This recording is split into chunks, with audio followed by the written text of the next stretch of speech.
hold off a little bit longer if we can.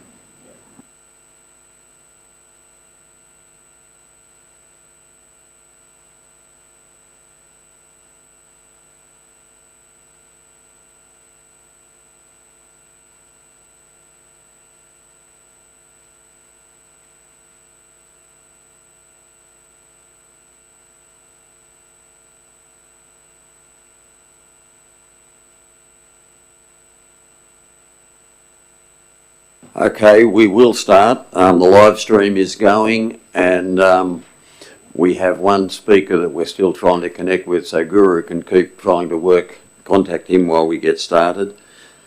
So it's 5:31.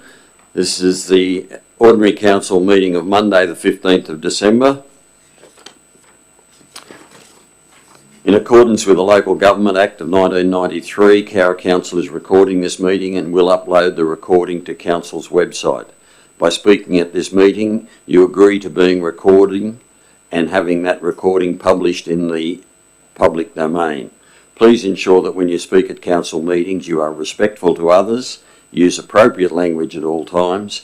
Cowra Council accepts no liability for any defamatory or offensive remarks or gestures made during the course of this meeting.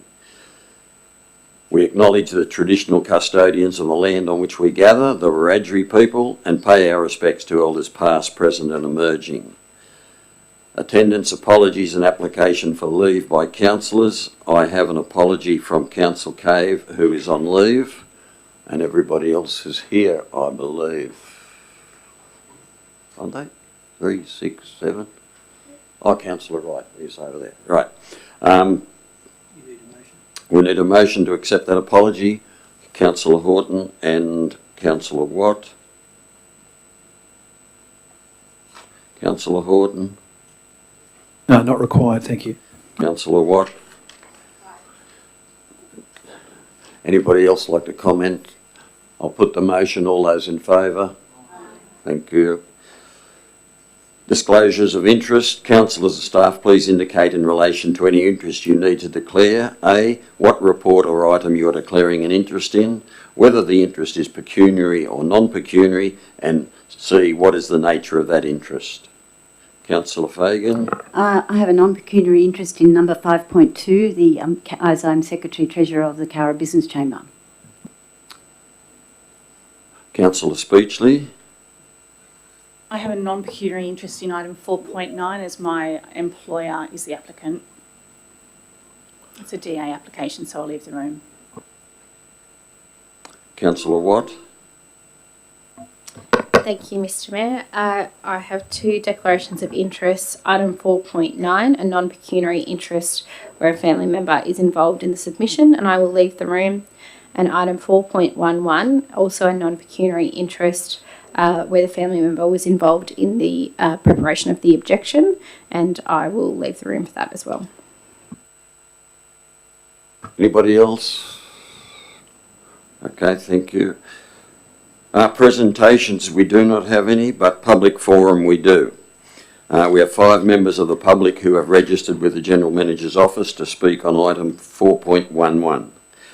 Development application 102025.42.1, lot 1 DP 163191, being 29 Liverpool Street, Cowra. Demolition of existing buildings and construction of its centre-based childcare facility lodged by Black Ink Architecture Proprietary Limited. The property owner is Liverpool, New South Wales Corp Proprietary Limited. They are Libby Ewing-Jarvie of Cowra Early Childhood Services, Carolyn Bamblett of Yalbalinga Burri Daycare Centre, Donna Myers, Mark Perry of Black Ink Architects, and Ray Frengie. I will call each speaker by name and ask that you introduce yourself and allow time for any councillor or member of the staff, if they have declared an interest in the item, to manage that conflict, which may include them leaving the room for your presentation. Each speaker will have a maximum of 5 minutes. So, first up, I'd like to call Libby Ewing-Jarvie.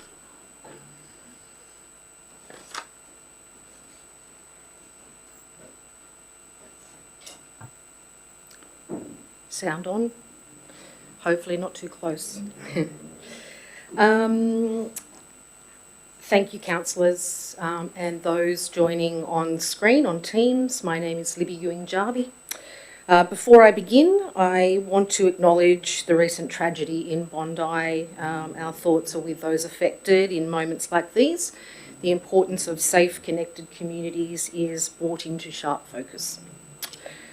Thank you for the opportunity to speak.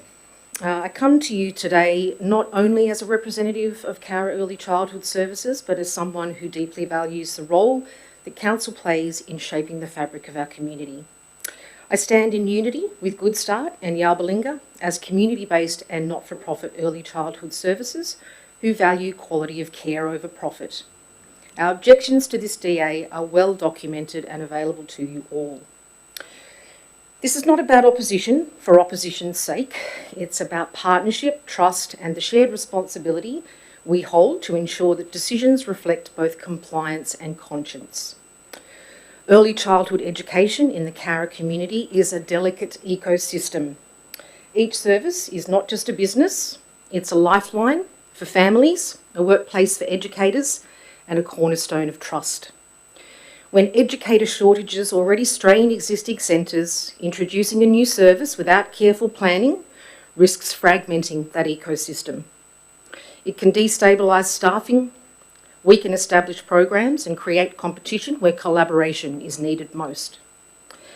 Our voice as part of this ecosystem aims to ensure that growth is responsible, sustainable, and aligned with the long-term well-being of children, families, and the educators who care for them.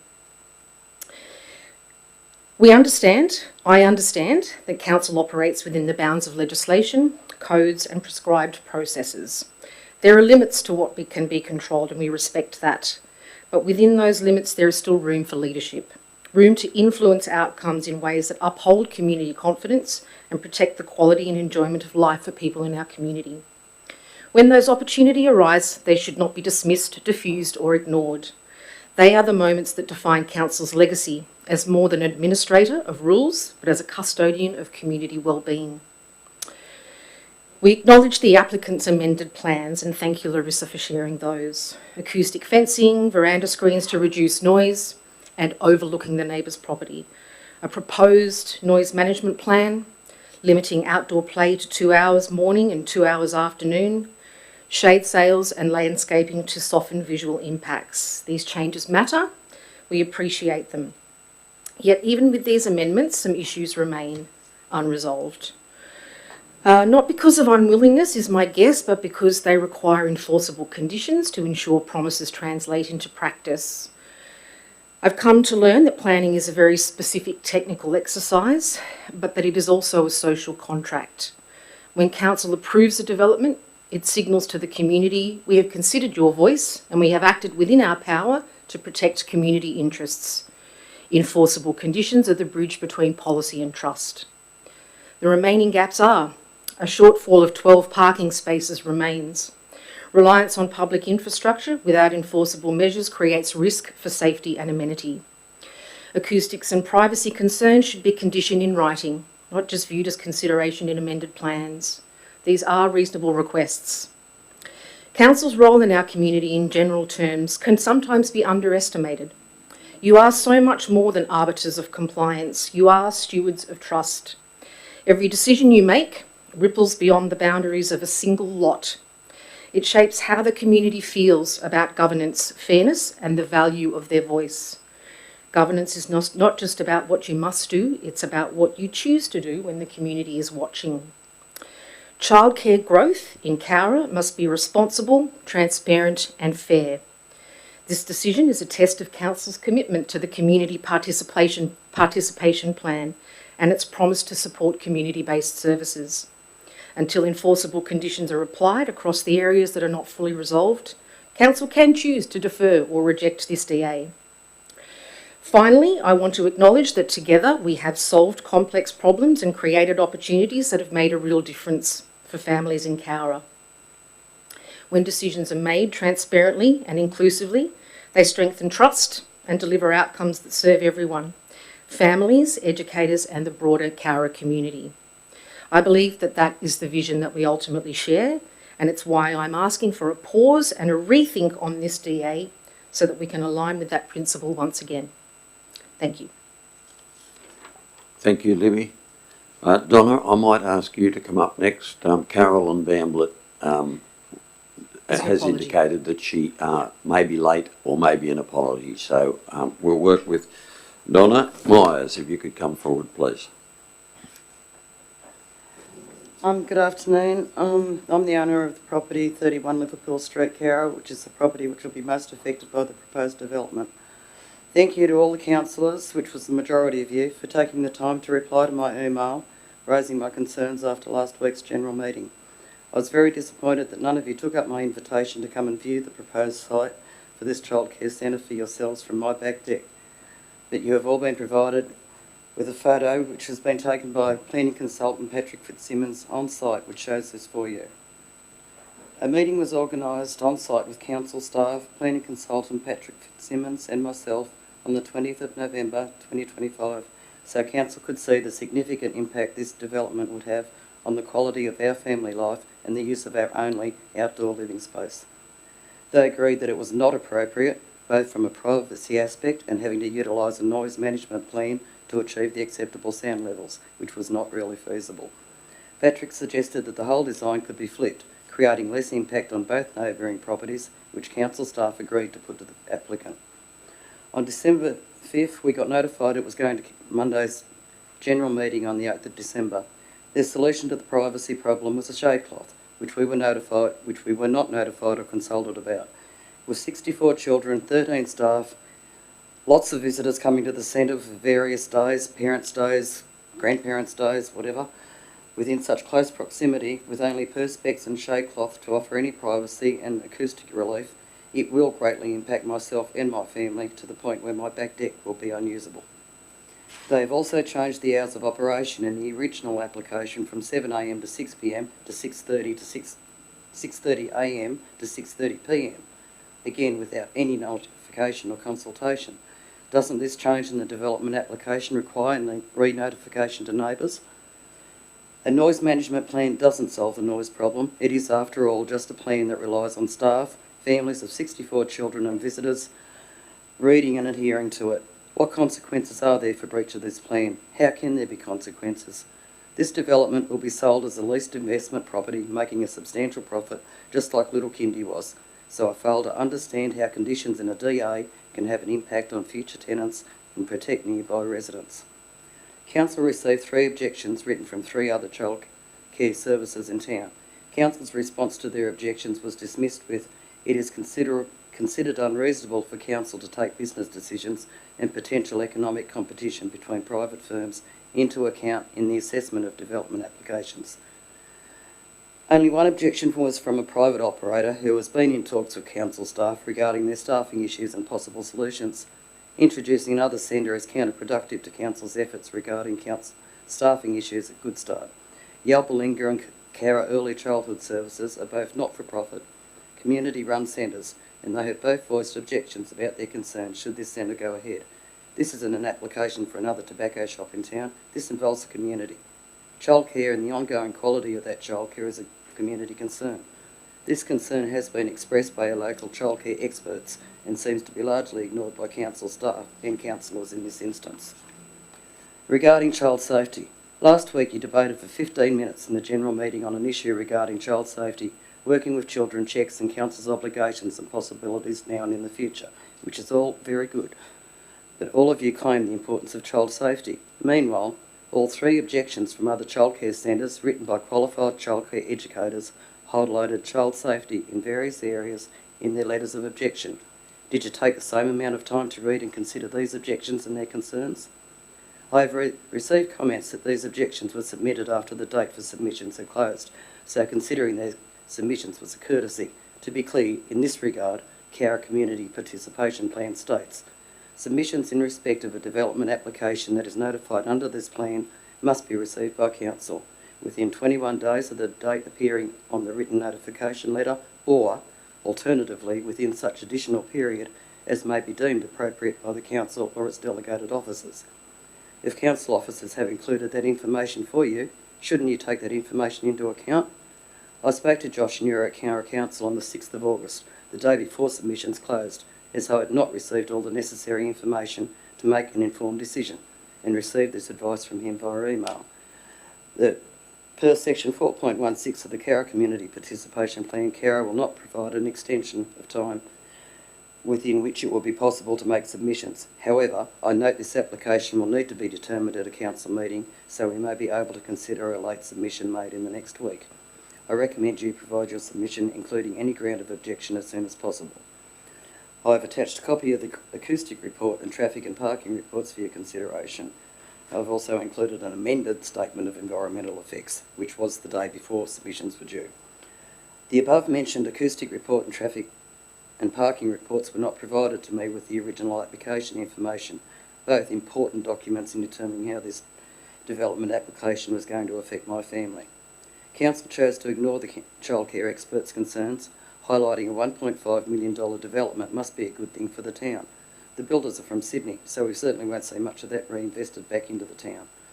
As far as concerns with parking, you have all seen the photos taken from my property at 31 Liverpool Street on various afternoons, showing the buses that park along Liverpool Street, outside both my property and 29 next door where the proposed childcare centre is. This is a daily occurrence. I'm sorry, Donna, your time. Sorry, has thank expired. you for your time. Thank you.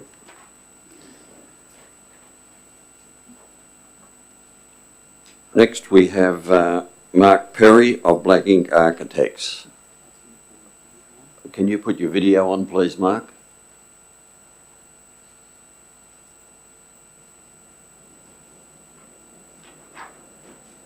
Unmute, but here we go. Okay, there we are. Yep. Everyone see me okay?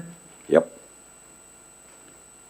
I was unaware that we'd need to be chatting, bring a submission together. I'm quite happy to answer any questions that may have come up, but just on a couple of issues that have been raised by the previous submitters. We had a pre-lodgement meeting with council in the early days before we actually started down the process of putting together the formal application, of which a number of the issues were raised, mainly to do with the traffic and parking. And we actually did ask at that time whether the council would consider staff being able to park in the rear car park, which was council owned.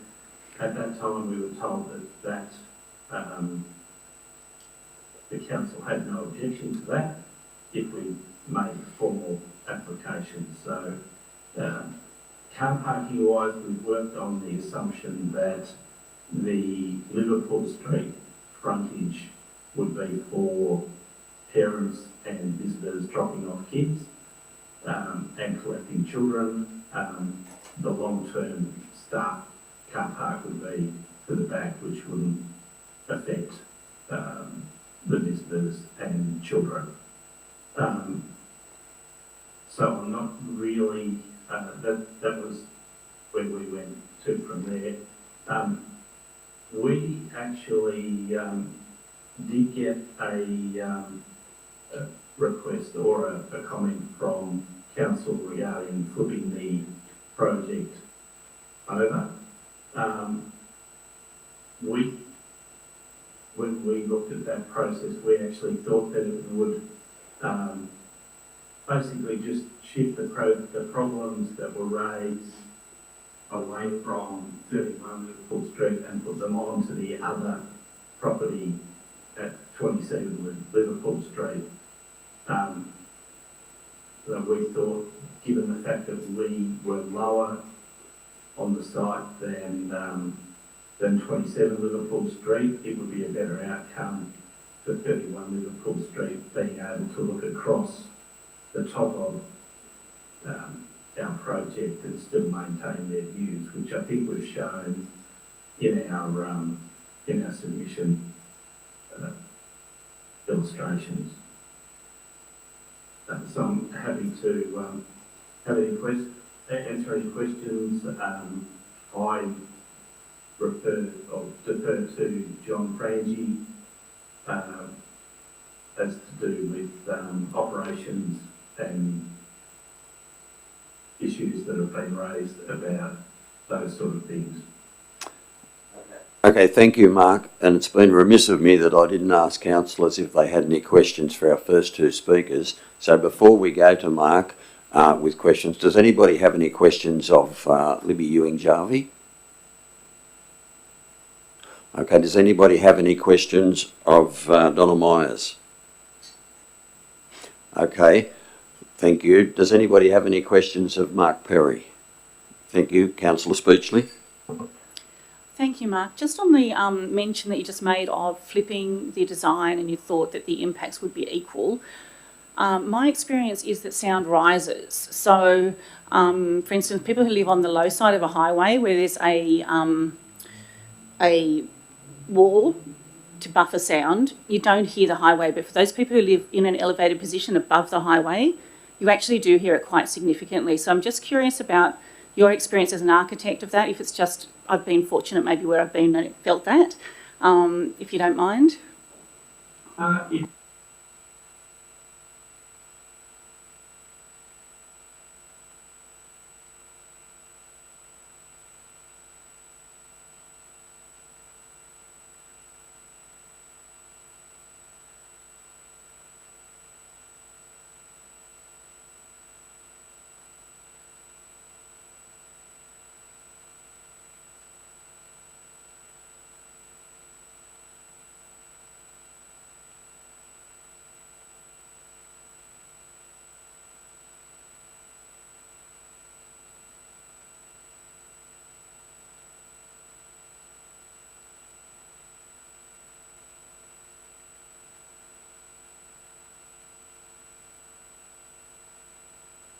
Thank you. Anybody else got any comments of Mark, questions of Mark?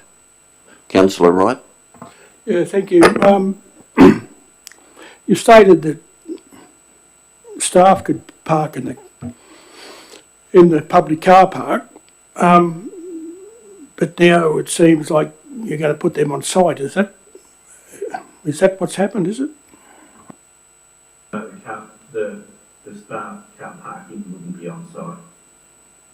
It will be on site. No, it won't be. So what's the 11 car parks down the back of the building? There's 11 car parks at the front of the site in Liverpool Street. Then there's 4 street parks, and then there's utilisation of 7 of the council's car parks to the rear of the site. Yeah, thank you. I suppose my view of someone using council car park for long-term parking is a bit different than parents dropping kids off and going along their way if they had to use the council car park because they're stopping and going and so forth. And so I do have concerns about that remedy of supplying car parks because all businesses need to be able to provide for their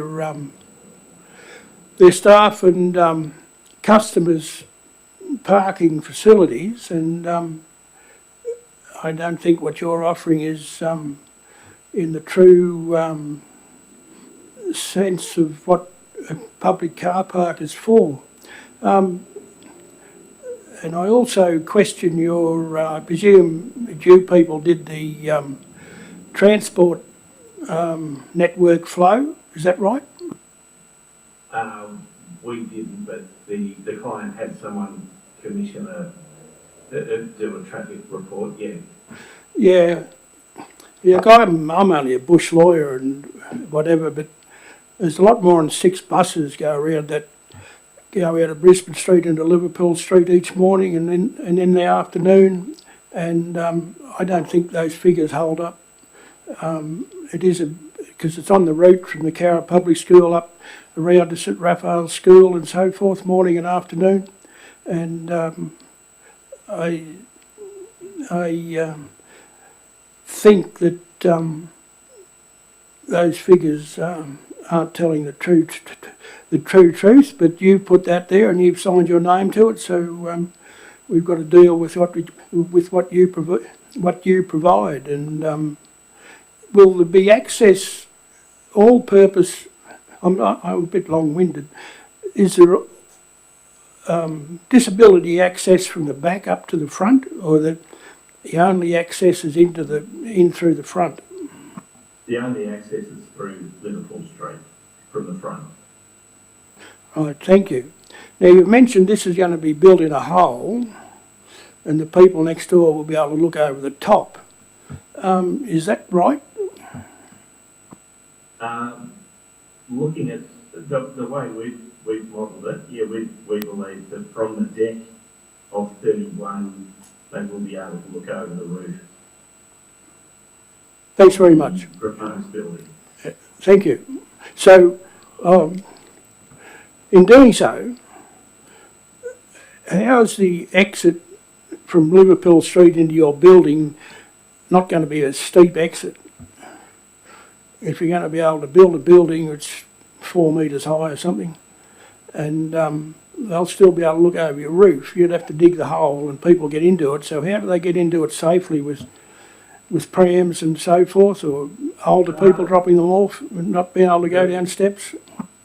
The way that we've designed it and the current levels of the site show that we can effectively become slightly up from Liverpool Street, so we're virtually at grade or half a metre above grade at Liverpool Street, and we're building down. The next door neighbour in 31 is quite a bit higher than that. We've got a floor level. Thank you, and thank you for your time. Thank you. Anybody else got your councillor Downing? Hi, Mark. I just have some queries about the traffic and parking assessment as well, as I mentioned in last week's meeting, although the recording wasn't so good, so I'm not sure if anyone heard it. So one of the pillars of that report is the fact that you will be using council car parking, which we will be allowing if we approve this DA, and the other for the 12 spaces less would be justified by the public transport network in the vicinity. I don't think that the public transport network is sufficient. There is no actual such thing in Cowra. The buses are registered for school runs only. You can hop on and off if it's pre-arranged, but how do you expect people to use public transport when there's school holidays at the school? I was just wondering if you'd covered that in your assessment.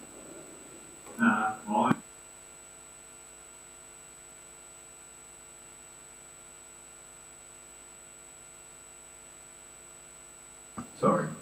Anybody else got any questions? Okay, thank you, Mark. I'll now call on Ray Frangi. John? Well, I've got Ray written here. Who have we got, John? Yeah, John. Okay, John. Your camera's now on. Thank you. Yeah.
because it's important to us that there is an aspect of what we're doing, which involves obviously the involvement of council who are the spokespeople on behalf of the community. So that's exactly.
Okay, thank you, John. Do we have any questions of John?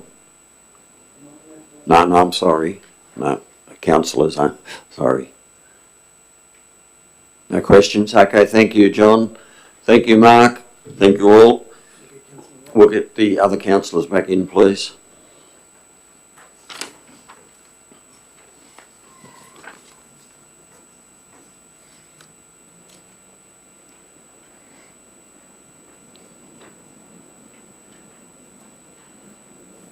Okay, item 2, confirmation of minutes. I'll now take a motion to confirm the minutes of the ordinary council meeting held on the 17th of November 2025. Councillor Fagan, thank you. Councillor Horton. Councillor Fagan? Councillor Horton? Not required, thank you. Anybody else wish to comment? Right, a reply, Councillor Fagan, not required. No doubt. Put the motion, all those in favour? Right. Item 3 is a mayoral minute, the Central New South Wales Joint Organisation Board meeting. Has anybody got any, I will move that be put. Has anyone got any questions? I don't need a seconder.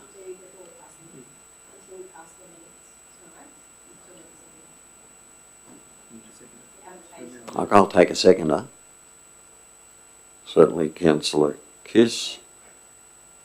Point of order, I think the question was, did we vote on the minutes? Yes, we did.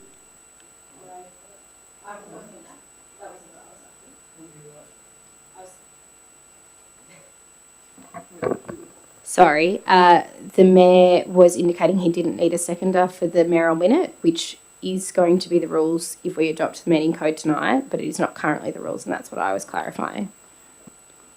I take your point, Councillor Watt. It's certainly in the new ones. I assume it was in the old ones as well. So, okay. I've moved that Councillor Kiss has seconded it. We've been studying those all day. So, anybody got any questions of the JO? Councillor Watt? Thank you, Mr. Mayor. I noticed in looking at the financials that the accumulated surplus has grown by around $1 million in the past financial year of the JO, and that there was a substantial reduction in administrative expenses particularly. Just wondering if you can give us any insight into why the JO now has such a large amount of money behind them. Yes, the general manager of the JO resigned, wasn't replaced, and we had a fill-in, and that was a considerable amount of money. Plus, we also got a few more grants this year, so that made a big difference. Sorry, if I could just respond to that. The income from grants was $500,000 less than the financial year previously, and the administrative costs were quite a bit lower in the 2025 year than they were in the 2024 year. So I will have to take that on notice, but I thought we got more grants this year, unless they carried over. But I will take that on notice. Thanks. Councillor Wright. Yeah, thanks for the report. It's the beginning of one. It's part of the JO CEO or whatever statement. The statement highlights a strong return on investments for members of 6.28 to 1. I presume that's $6.28 for every $1 we invest. Correct. And with cost savings almost 2.6 million and over 1.8 million in grant funding. This is a very good way to report how by using the JO that we are saving money or getting a return on money. It'd be interesting where the procurements go, whether it's in the local area or a bigger area of someone else's council in the JO. But it also suggests this would be a good formula for our own management team to provide figures to our own council on things that we do. Like we put a bigger fuels container over the depot to be able to buy bigger loads of bulk fuel, and we're saving money each time we do that, but we never get a report on how much money that has saved us, and just thought it'd be something that we could see that things we've spent money on, it does save things. But other than that, we've just got to persevere with the JO. Thank you. Thank you. Anybody else? Councillor Kiss. Thank you, Mr. Mayor. Look, just to note that there has been an update. I've noticed that on page 38 of the agenda, it advises that under transport section that the Central West Orana Strategic Regional Integrated Transport Plan submissions were due by the 14th of December, but that date has now been extended until the 30th of January, so it's updated since you provided it. Thank you. Thank you. Anybody else? I don't need to write a reply. Put the motion. All those in favour? Thank you. 4.1, the draft trial safety policy. Councillor Kiss. Councillor Watt. Councillor Kiss. Mr. Mayor, I'd like to move a motion to adopt items 4.1 to 4.8 on Globo, and I do apologise to my fellow councillors for not having brought this to their attention first, but quite simply, all topics are very worthy of discussion, but we did have significant discussion during last week's General Committee meeting, and there were no councillor objections nor declared interests. So I would just like to see if my fellow councillors would be interested in moving faster through those first. So I can have that clear. This is not 4.1 that you moved. This is a separate motion. Separate motion. Before we get to 4.1. Yes, Mr. Mayor. And do I have a seconder for Councillor Kiss's motion? Sorry, can I just clarify what items are you referring to? My apologies. 4.1 to 4.8, noting that from 4.9 we did have a declaration of interest. So I specifically noted that there were no objections to any of those, nor were there any conflicts. So the motion is that 4.1 through to 4.8 be moved in globo. If anyone has any objection to any of those items, we can't do that. So if anybody has any objections, they should speak up now. Otherwise, we will still need a seconder for that motion. I'll second that. Councillor Fagan, thank you. Well, I ask again, has anybody got any objections to any of those items? Because if there is, we have to deal with them separately. Councillor Wright? I object to the principle of this to start with. We pass them at the committee meeting, and we get the time between the committee meeting and the council meeting to ensure that we've done the right thing at the committee meeting. And if Councillor Wright, the question I asked was, if anybody had any objection to any of these items, not to the motion. We're not to the motion yet. We're just checking to make sure that nobody has any objections to any of these motions. Well, I'll make my decision when they're put up individually. Thank you. We've spent 6 or 7 minutes now. We could have been through 2 or 3 of these motions to start with. I'm totally against this idea, moving everything in seriatim, all about different things. So why change for the sake of changing? We have trouble with the code of meeting practice now, and we're only adding to it. Thank you. Does anybody have, I'll ask one more time, does anybody have any objections to items from 4.1 to 4.8? No. Well, I've got a second. I have got an objection to number 1. Right, 4.1 with the child Councillor safety Wright's got an objection on 1, so the motion can't go ahead. I will take a motion on the 4.1. We'll deal with them all individually. Point of order. One person can run this council now. If I object to not being it, the other 7 people are in here. They can't vote to do it this new way. It's only I'm going to be a stick in the road, or what? Or is whatever I say at any time in the meeting going to be held as law? Thank you. Councillor Wright, you have indicated that you have an objection to 4.1. That being the case, all these will have to be dealt with individually. So therefore, that is what I'm ruling on. So the motion is out of order because there are objections to some of these. So we will deal with them individually. And I'll go to 4.1. Can I have a mover? Councillor Watt, and a seconder, Councillor Kiss. Thank you. Councillor Watt. Thank you, Mr. Mayor. As we discussed in the General Committee, we made an amendment to the original proposed motion here to defer placing the draft plan on exhibition on the request to get legal advice to the strengthening requirements for all our councillors to hold working with children checks. Currently, the draft policy as it was written only required those councillors to have the working with children check when they were in direct contact with children. Through the Youth Council and through a good discussion of the Chamber, we decided that we wanted to see if we could do some strengthening around that, whether it is to require all councillors to hold working with children checks or whether there's somewhere in between that we can find. So I put that to the group for adoption.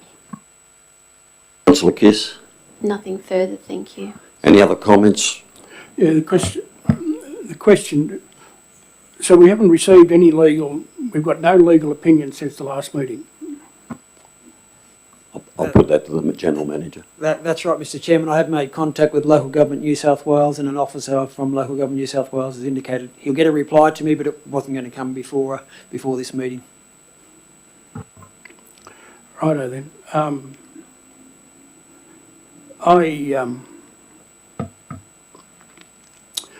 I did support this at the last meeting. I expected something to be on the table at this week's meeting. Surely it'd be pretty clear and obvious for the Department of Office of Local Government to be able to, or Local Government New South Wales, to define when the line is crossed regarding working with children. And if they can't give it to us now, and it's not going to happen, it won't happen from now to the end of February because everyone goes on holidays the next 6 weeks. We'll be operating without a policy, and our staff will be at risk of someone making accusations, whether they're right or wrong, and we'll have no defence for them with a policy. Thank you. So I'll have to vote against this tonight. I would expect it, because I expected this to be sorted by now. Thank you. Does anyone else like to comment? Councillor Downing? Can I ask a question? Are we operating without a policy if we defer this tonight? No, Mr Chairman, as indicated and reported in the papers for last Monday's council meeting, we have an existing child protection policy. Anybody else wish to comment? Right to reply, councillor Watt? Not required. I'll put the motion. All those in favour of the draft child safety policy?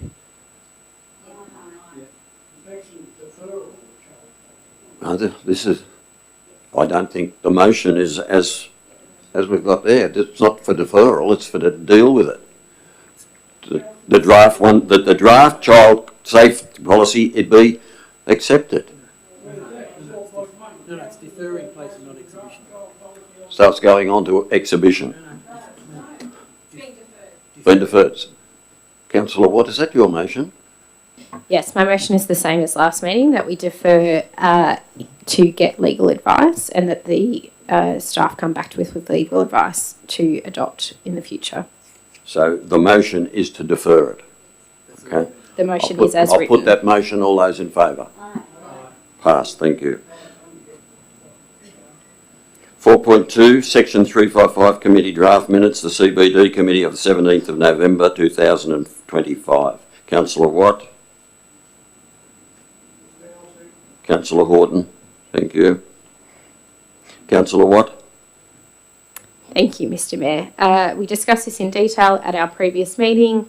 I'd like to again thank Martina Lindsay for her energetic participation in the committee since its initiation a number of years ago, and wish her and her family all the luck in the future in cold Tasmania. And just briefly, as discussed in the previous meeting, the committee has requested and hope that my fellow councillors support tonight that council waive the footpath trading application fee and first 12 months licence fee for all applications lodged before 30 June 2026. We have, as part of the CBD activation plan, requested a revision of the footpath trading application, which was done by the department over the last few months. It was discussed with the CBD committee at our last meeting.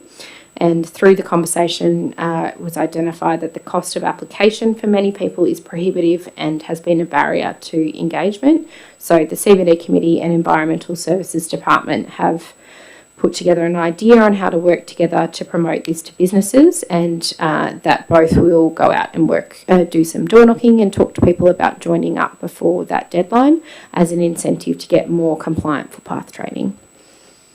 Thank you, Councillor Horton. Yeah, thanks, Mr Mayor. Just to follow up on that, it's a very clear sentiment expressed repeatedly at the CBD committee, particularly from our business representatives around some energy and life in the CBD, and this is one way that we think council might be able to support that, which is waiving that footpath trading application fee and trying to send a message to retailers, particularly along the main street, of course, to think about and encourage them to look at options that they might have to get involved in that kind of thing. So certainly you already got a lot of support in the meeting, and the goal is to get out and, as Councillor Watt said, and door knock and get more people involved and excited. Thank you. Thank you. Anyone else like to comment? Councillor Wright. Thank you. I congratulate the CBD committee on the report they give, and it's good to see that the business chamber is trying to get going again. And it's not just business owners to talk about the footpath trading. It's the people in the community in general. I get people said you drive up the street and it looks dead. And if we can get them, if they want to do something on the street and it fits the legal obligation and not too big, not too small or something, it shows the community, our visitors, that we are alive, and that'll be good for Cowra. Thank you. Thank you. Anyone else like to comment? Right to reply, Councillor Watt. Not required. I'll put the motion. All those in favour? Thank you. 4.3, the 2025 Bell Beats Music, Arts and Festival of the Event Report.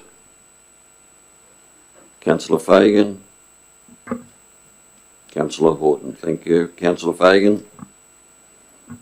We did discuss this quite extensively at the committee meeting last week. It's a great report, and I congratulate the staff on running such a wonderful event. I know they did it in a very short amount of time, and they attracted a large crowd, and I've heard nothing but good things about the Bell Beats Music Festival, and I'm sure that they will actually do a better job in the next 2 years because they're on the planning beat right now. So I look forward to the next 2 years of this Bell Beats Music Festival and congratulate the staff. Thank you, Councillor Horton. Yeah, absolutely. A big pat on the back to staff and staff that volunteered to help out as well, even though they weren't on the payroll. So it's a great thing to see that kind of team mentality. Some really good discussion last week, some concerns raised, and you know, justifiably about expenditure and the overrun on the budget. That, of course, was not news to the staff that were involved, and that places an amount of pressure on the next 2 years.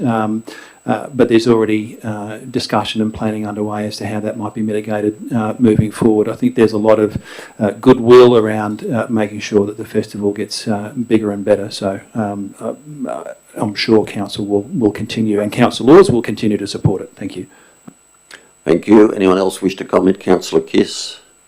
Thank you, Mr. Mayor. Look, just to once again congratulate the staff. Obviously, they've done a wonderful job. We had numbers of over 1,500 attendees, which was absolutely incredible. And we do want to be able to continue, not only for the next 2 years, where obviously the budgets need to be then brought back into line. And I fully trust that the staff will be able to do that. But then also reconsider our ongoing finances for it so that potentially it can be an ongoing and self-funding type of festival as well. So, yeah, congratulations on an incredible event, and I look forward to further ones. Thank you. Thank you. Any other comments? Councillor Wright. Thank you. I congratulate the team that did put this together and to carry it on, and I'm glad that they've got enthusiasm to continue on, even though I realise they've got a grant for another 2 years, but they went through a few trials and tribulations this year, but I think with what they've learnt and what they can do, it will happen again, because something like this, often we only get 2 chances, the first and the last. And from what's come out of this report is they're happy to go on with the second and third year and see what happens.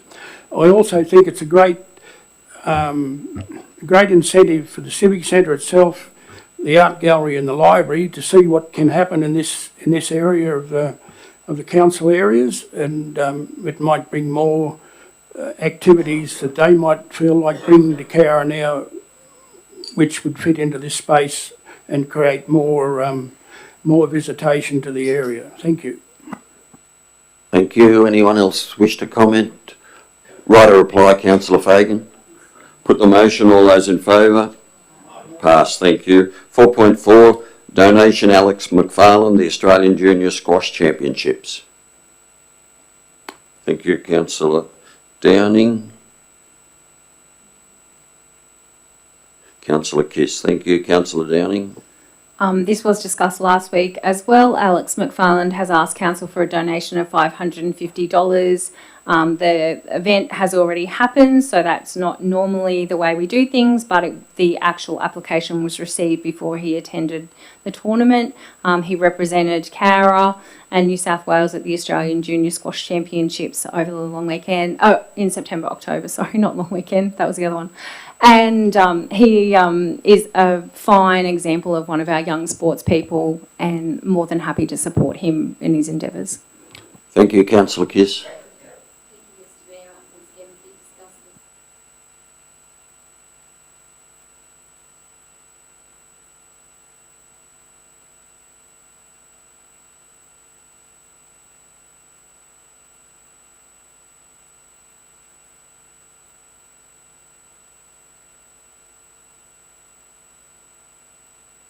Thank you. Anyone else wish to comment? Right or reply, Councillor Downing. Put the motion. All those in favour? Passing. 4.5, the New South Wales Environment Protection Authority Joint Procurement Grant for FOGO investigation. Councillor Watt. Councillor Kiss. Thank you. Councillor Watt. Thank you, Mr. Mayor. Again, just a fantastic win. Congratulations to the department.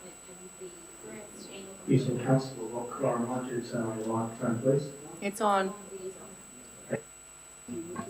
Hello? It was on, the light was on, but can you hear me now? Hear you now. Okay. Thank you. Yeah, strange. Sorry, to say again, congratulations to the department and to the grants team on a fantastic proposal that we worked together with our surrounding LGAs, who we also work with on waste management, and congratulations on succeeding in getting this grant. It'll be a really good way for us to cost effectively put together a plan for how we manage FOGO in regional areas, as it is a bit more complicated than our city partners. So looking forward to the report that comes out of this work. Thank you, Councillor Kiss.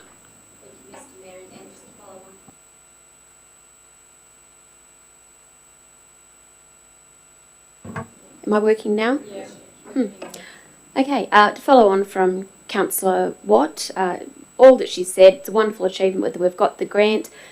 These sort of joint procurements are simply going to provide us with the economies of scale that we do need.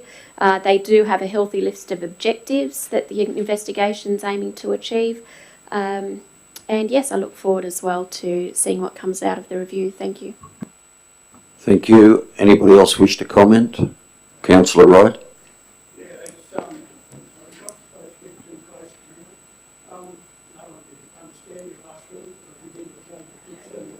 Do it again. You might turn yours off and on again too, please. Yep, that would be better.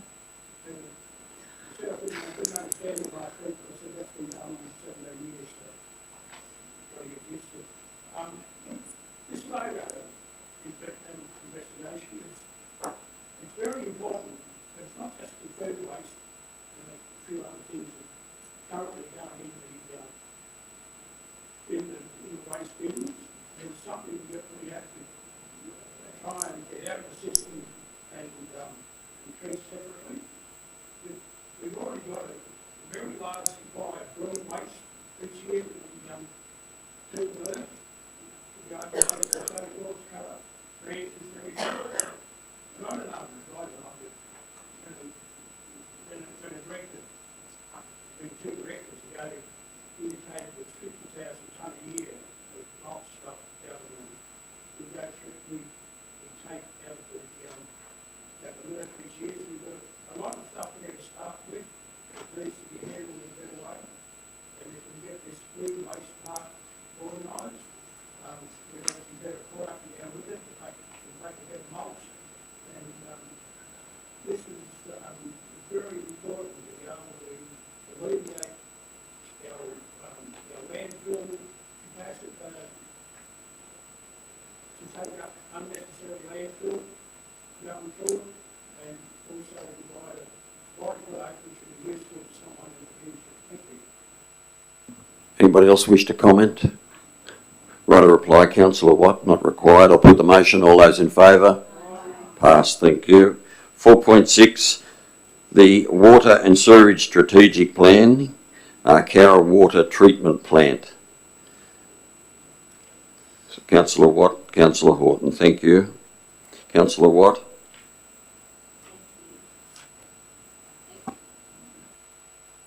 Hello? Yay, we got it. There we go.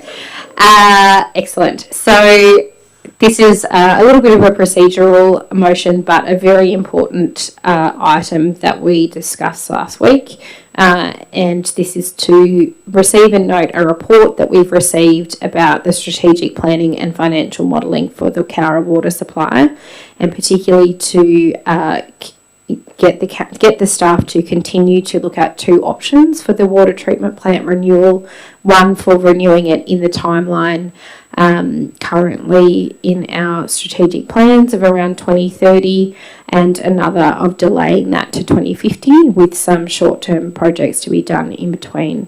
As we discussed last week, this is a very substantial infrastructure piece for Cowra Council, and a decision we don't want to take lightly. The recommendation here and the approval for the team to continue with this modelling does not say that we aren't going to go ahead in renewing the water treatment plant in the next few years, but it's just looking at the most strategic option and analysing the updates in technology that have occurred to see what the best option is for going forward. Councillor Horton.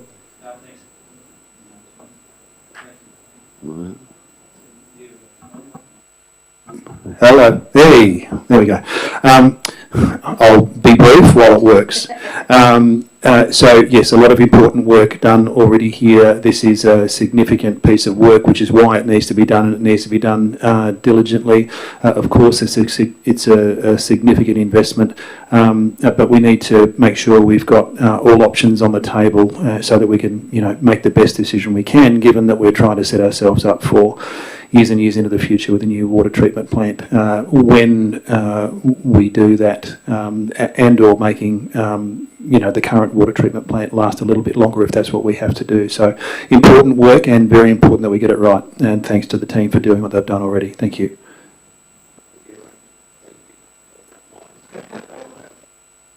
Thank you. Anyone else wish to comment? Councillor Kiss.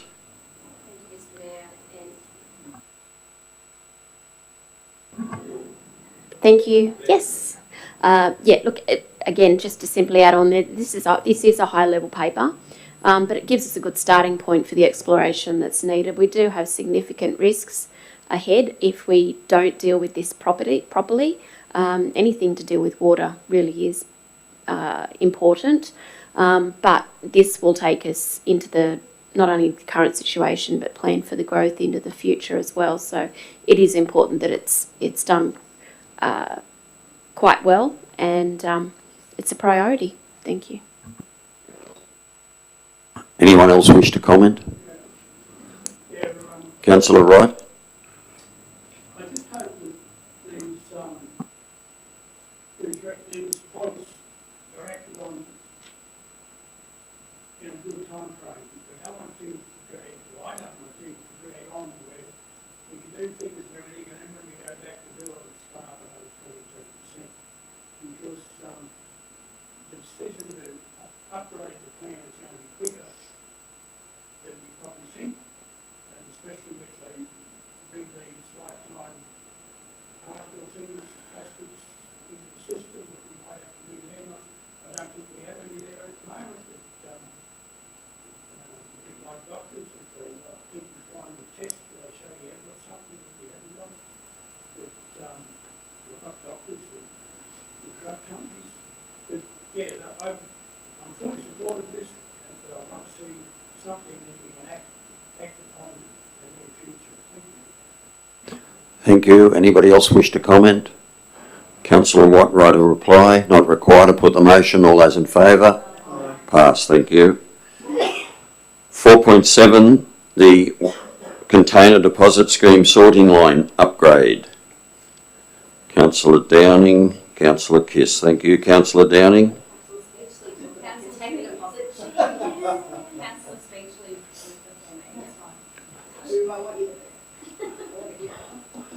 Yes, but I nominated you because that was the hand I saw. I'm not going to be as incredibly effective as Councillor Speechley speaking to this matter, I'm pretty sure. As we've discussed last week, this was no, I'm on the wrong one.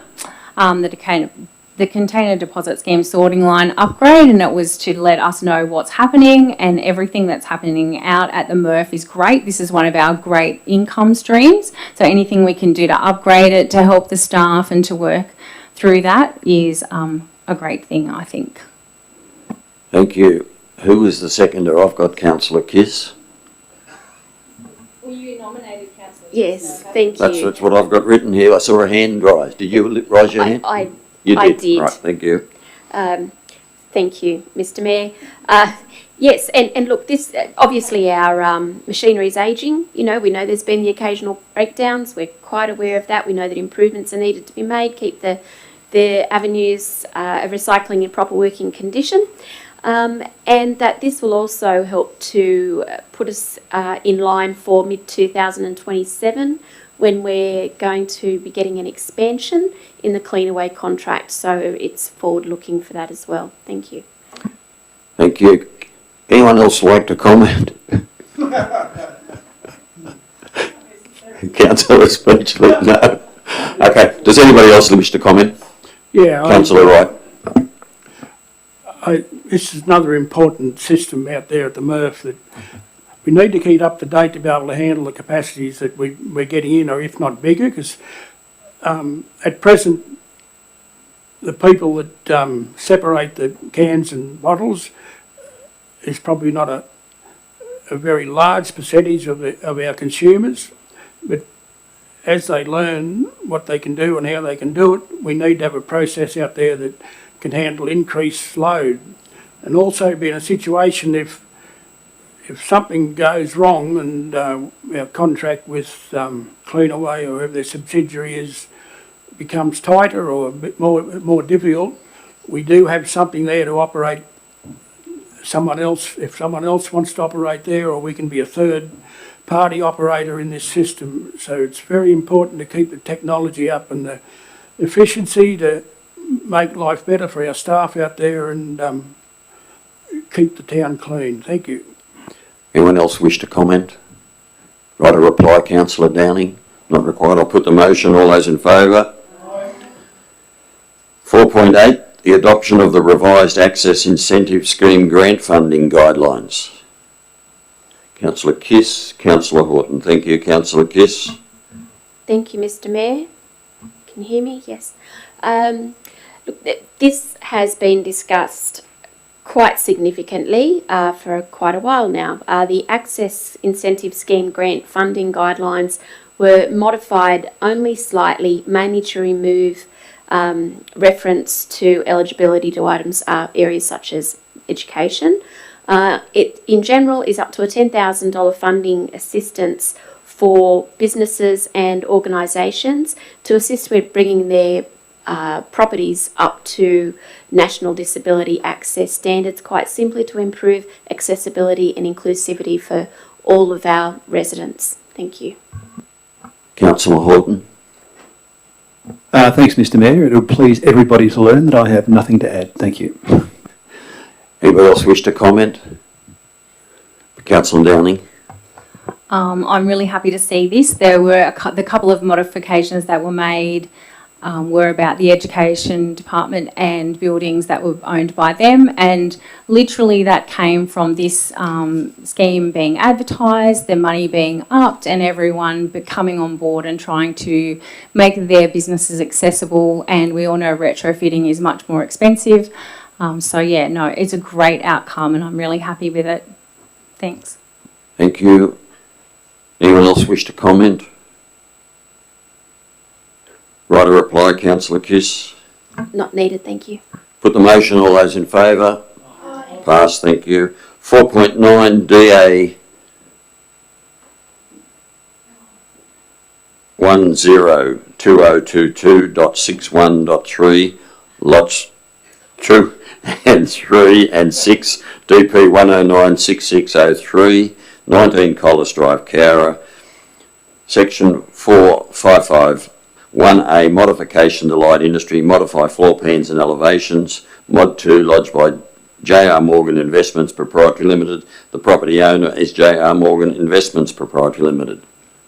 Can I have a mover? Councillor Kiss. Councillor Horton, thank you. Councillor Kiss. Thank you, Mr. Mayor. Look, the main reason that this is coming to us with modifications to the DA is because the original one came to us. There are some minor adjustments such as additional windows, window sizes, positions, internal doors, but I think the crux of it is that it does not alter the original satisfactory assessment, so I'm happy for it to continue as it is. Thank you. Thank you. Councillor Horton. Thanks, Mr. Mayor. Councillor Kiss is correct. Thank you. Anybody else wish to comment? I'll put the motion. Councillor Kiss from right a reply. Put the motion. All those in favour? Pass. Thank you.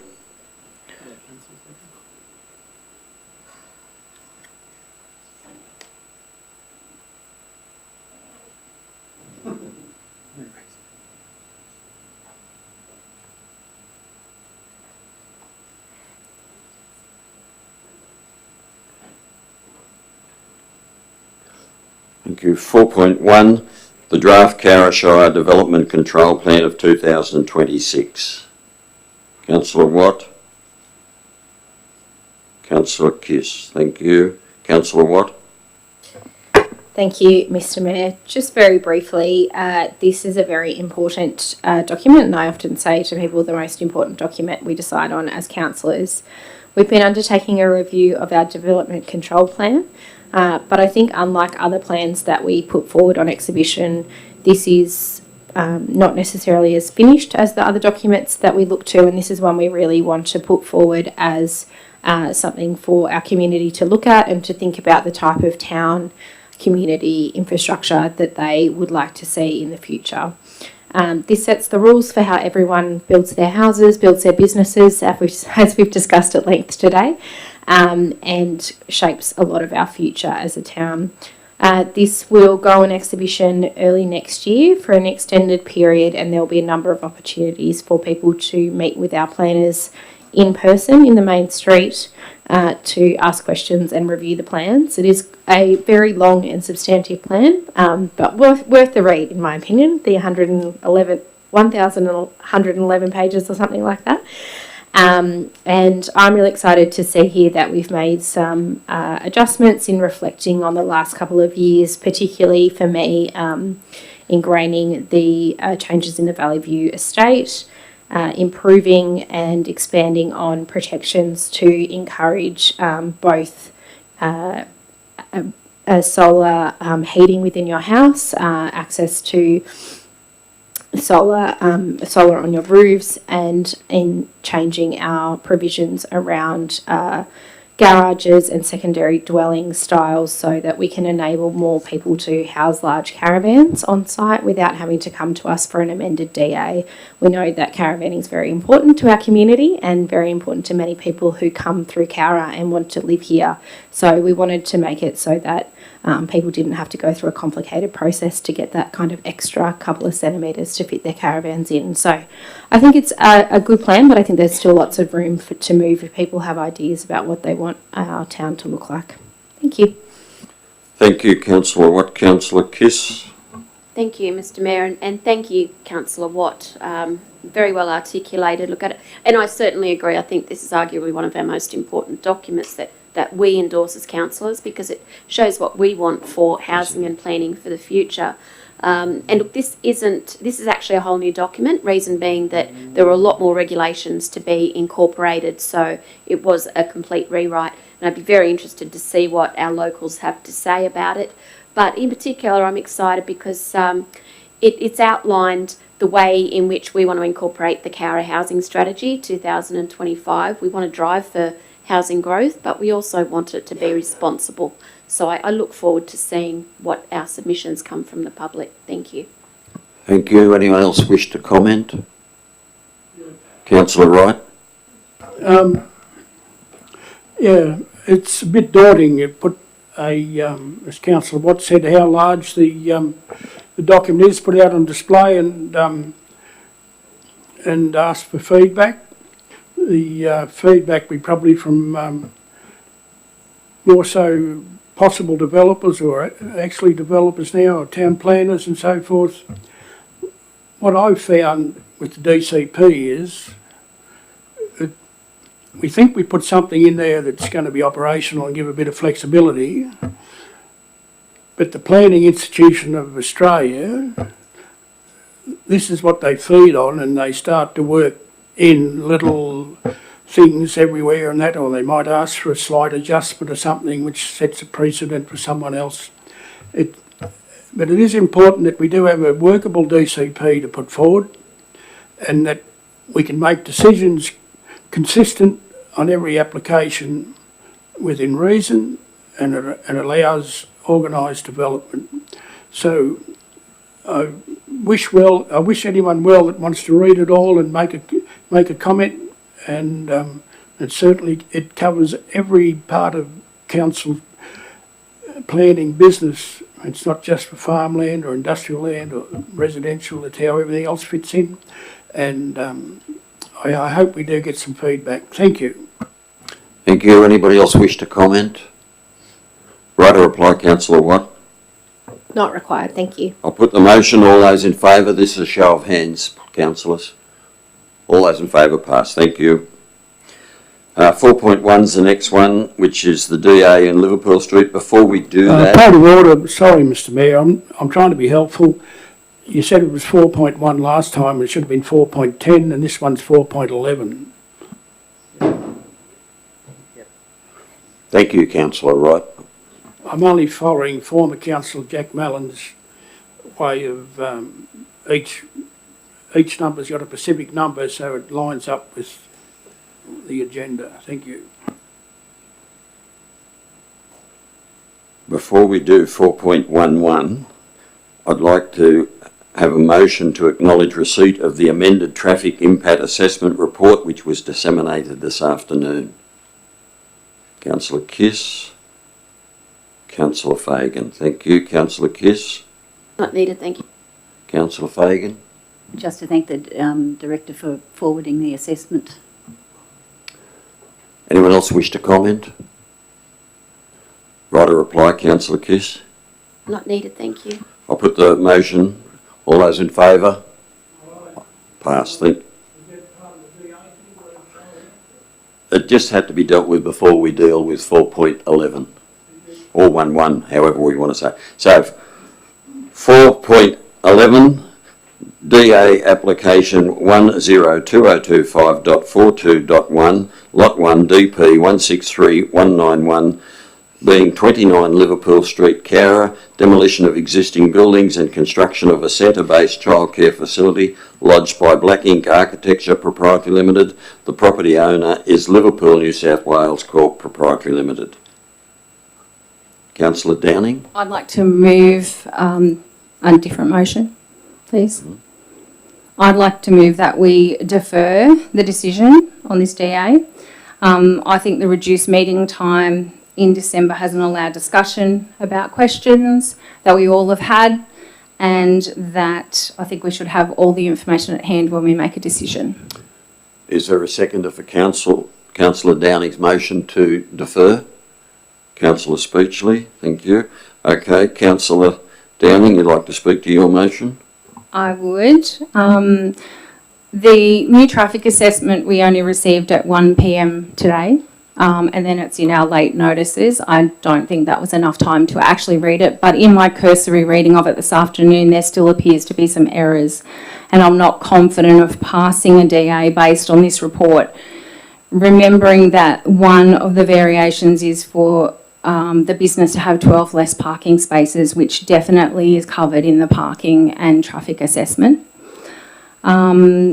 I think that their use of the school bus service as a justification for public transport is, quite frankly, ridiculous, in my opinion. The school bus is a registered school bus service. People don't ride on those buses unless they're an arrangement. It's not a public bus service. They operate in school time, so that means that they are not operational in school holidays, which is not public transport either. Their hail and ride that is also mentioned is the time after 9 o'clock and the time before 3 o'clock. And even in the school holidays, they have a longer time that hail and ride bus goes around town, but it doesn't actually cover the whole town. So in my research today on the buses, I feel that the part about public transport, which is one of their 5 pillars that they have based this on, is not correct. The Cowra Public School is still north of the childcare centre, which as far as I know, it is south. It still is incorrect. So in my cursory reading, there are still some issues that I have with the actual report, although they do have, they have corrected their ACN and now there's a 5 instead of a 4, so it's actually valid. So that's really positive. So yeah, that's my main thing. The same points as last week, the parking and just the problems that we have heard from the people that have spoken tonight. And I think that it would just do us a good service, and it would do the community good service if we actually just took some time to ask the questions and to talk this through without rushing this through in a December meeting where we've had short time frames lead up to the information. Thank you. Thank you, Councillor Speechley. Thank you. Look, I concur. Hello, can you hear me? That's better. I concur with Councillor Downing's reasons for putting forward this amended motion. I certainly haven't had time to review the papers that have come through today. I've only seen them for the first time when coming into the room. And I do think it is something which we need to have all of the information available for. Thank you. Anyone else like to comment? Councillor Horton. Thanks, Mr. Mayor. So there might be some things we need to deal with, some challenges we need to face in Cowra in the coming years, but my sense is traffic isn't one of them. I've picked up and dropped off kids to RAFs for years now and remain untraumatised by the experience of having to travel down Liverpool Street or the streets around there. So the traffic thing, frankly, is a red herring. If we look at the DA in and of itself, the control plan allows early childcare centre in that location.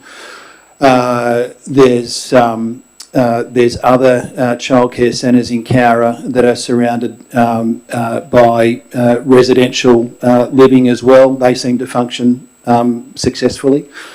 And there are other existing childcare centres that have absolutely zero parking whatsoever. No, not one parking space, and they seem to function successfully.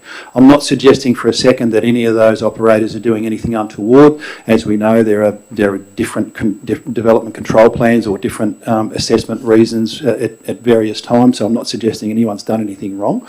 But I think we're to be honest, and pardon the pun, we're wrapping ourselves up around the axles with respect to traffic, which is a non-issue and a red herring, and the DA, I think, is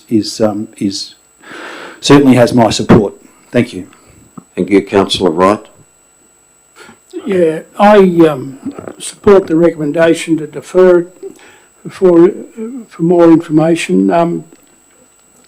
Listening to Mr. Perry today, sounds like a bloke that's never made a mistake.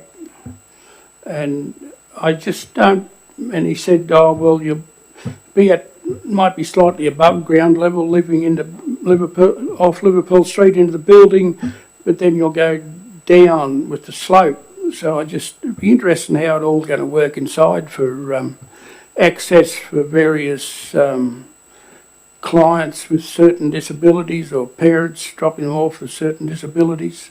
And I'm not happy with, he feels that he can use the council car park for his staff on a long-term basis. Admittedly, that might happen with other ones, but when they do it up front, he's sort of using our land that to become compliant with for his or for the proposed development. And that doesn't sit well with me. Apparently it must be on the target side of the car park, it's not on the council side of the car park. I'm not sure, I might get clarification of that. If it's on the council part of the car park, when we did buy the car parks off the whoever owned them, I think it was the Lachlan Hotel, my decision at the time was, we spend the money now, and if someone comes along and needs car parks for their business, we can sell them to them. And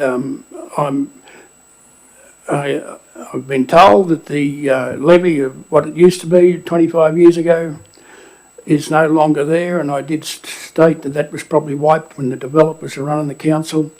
That money was to be put into a fund and accumulate together to offer car parks in town if we got the opportunity to do it.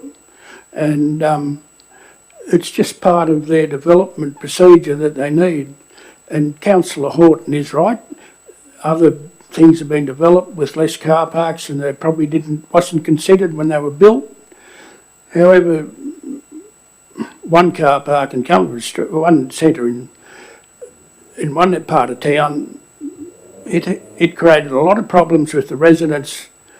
They went up and off street from there and were taking up a lot of car parks, parking in front of people's houses. And there is a problem but people put up with it. But in today's age, we need to make a provision where people don't have to suffer an impost. And I never had children picked up at the St Raph's, and I presume he picks them up in Liverpool Street. But if it's not that busy to pick them up, and there's always teachers parked both sides on the western side, or staff or someone else, there's not a lot of room. I don't know how you do it, because they've got stop and go people on the pedestrian crossing to safely get people across. So, yeah, well, I suppose it depends what you put up with. If you live in Sydney, you put up with a lot of traffic, and you come here and you might be happy to put up with it, and the kids might know where you're going to be at a certain time to get in. But here we're dealing with younger children. Often the person picking them up might have another child they've got to look after, because it's illegal to leave them in a car unattended. And I think we need to make this parking thing sorted out. They've got pictures of it where they're not being used so much. We haven't seen the impact of the new hospital yet on what the parking's going to be, if the car park's going to be adequate. They're not going to continue on with the car park in the target area, so those cars will be going somewhere else to park, and we should look at it. I'm also baffled by the build cost of 1.5 odd million, which is a lot of money, and they're going to build it, but they're knocking something down, and we don't know what they're going to find when they knock it down. They could find something that's going to cost more, but hasn't been disclosed. But another preschool we've just approved is running on a budget of a similar size school of a budget of nearly 4.8 million or something. Started off at 3.5 and it's up to 4.8 or something. I just hope that this fella's done his figures right, and it is going to be deliverable. It won't be left half built, and so I think we do need to talk a bit more about this. It was brought to us last week as a late report, so we didn't have the full 3 days or something to look at it. It was a separate part of the agenda that you had to go and open again for people who don't like agenda, computers. It gets a bit frustrating.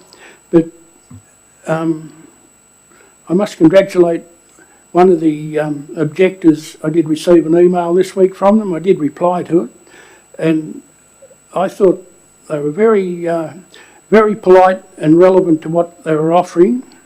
And I think we do need to talk to those people more. It was suggested that the sound insulation was going to be garden cloth, and I don't know how that works. But so there's too many unanswered questions to let this go ahead at the moment. Thank you. Would anyone else like to comment? Councillor Fagan. Yes, I'm against this motion. I support the recommendation. As Councillor Horton said, this isn't about parking. We have a large number of car parks in town which aren't used regularly. Everybody in the main street, the business owners and the employees, use council car parks, use the on-street parking, use private car parks to park all day while they work. It's not about, there is a large number of car parks available, and I believe that the traffic assessment points that out. It does also say that there's quite a lot of additional capacity to accommodate the additional traffic.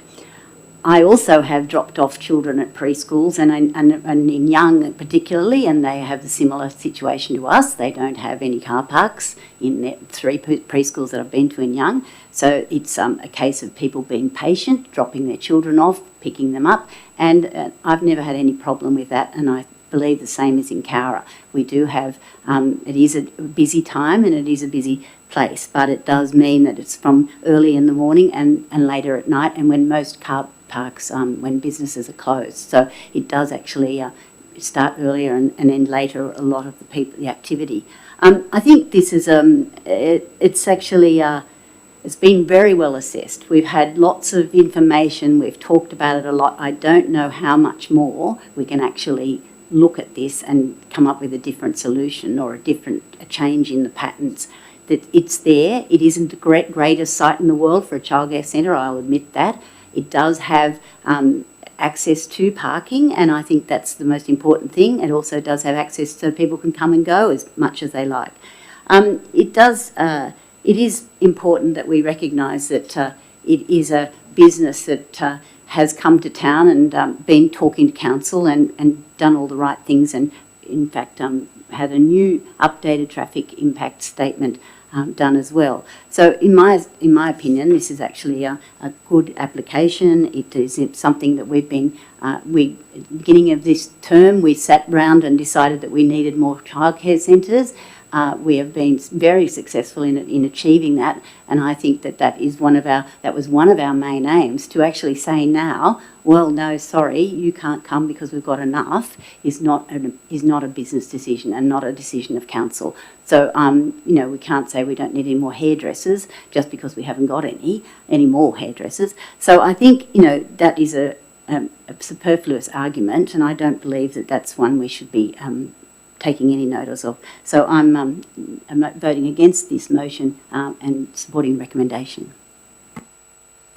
Anyone else like to comment? Councillor Kiss.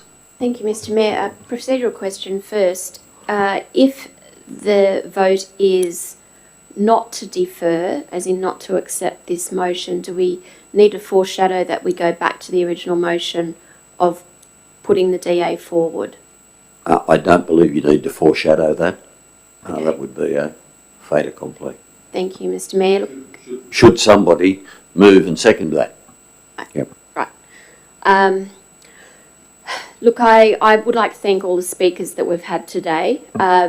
This really has been a very well considered DA, I believe, and although I acknowledge that there may be a couple of typos potentially on the traffic report, I don't know that there's going to be any material impact on the recommendation, whether something's turned north or south, even though I acknowledge that it's there, and I acknowledge it's a late report too.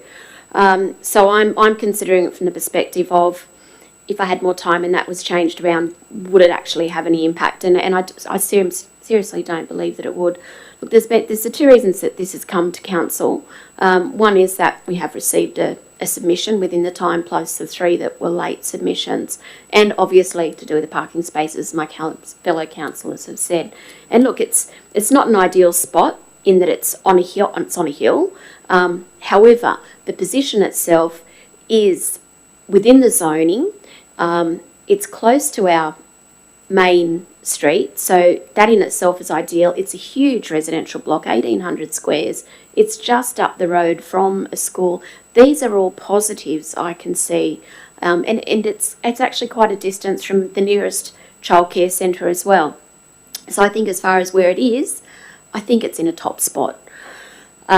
So can we justify the car parking spaces? Being that, well, people are going to be coming and going from dropping the kids off, picking them up. I think that in itself also implies that, having all the car parking spaces at the front is not going to be as essential, and to be putting them out in the back where currently they're not used as much anyway for the staff for the longer term day ones, I don't see that as being an issue, and I don't know how we can stop that from occurring when we have allowed other preschools and early childcare centres to either have no off-site parking or reduce numbers of off-site parking as well. And I'm not saying this is going to be forever. There may come a time way down the track when we do need to be saying, look, you have to be parking off-site. But, I've had kids going to St Raph's now for well over 20 years, and there's plenty of parking around. I acknowledge that the buses come in and wait up there as well. Again, that's not at the time when most parents would then be coming in to collect their kids as well. So I'm looking at that being quite staged and tiered at different times. So the other thing that I had questioned, again, was the accessible parking, being that as per our DCP, it would recommend that we actually have 2 accessible car parking spaces for that size. However, I do agree, obviously, that the current development meets the criteria in as much as it's only got one, but it does have 11 car parking spaces. So we can't, request for them to have two. And the other thing is that it ultimately comes down to the Building Code of Australia. It says that you only actually have to have one disability car parking space per 50 spaces. So one way or another, they've actually got themselves covered there. As I said, not necessarily ideal, but I acknowledge that parents are going to be coming and going. So I can't see that as being the reason that I should hold it back as well. All right, now on to the submission, and I do thank the neighbour for not only speaking but putting in her submissions quite passionate, and I totally understand and support what she's trying to say. Very briefly running through the concerns: no compliance with early education standards. I don't believe there is any concern, no different to what we have in our current childcare settings, that there would be any indication of it not meeting any childcare standards. I see no reason why it should not be approved based on that. Acoustic and visual privacy, again, I believe that through the reports and everything that's been provided, look, it's acoustic and visual privacy is always going to be subjective in one way, in that it's, everybody's sensory experiences are very different, they're very personal, but there are actually certain standards in place that say this is what we will allow for an acceptable acoustic level, an acceptable visual level, and both of these standards have been met.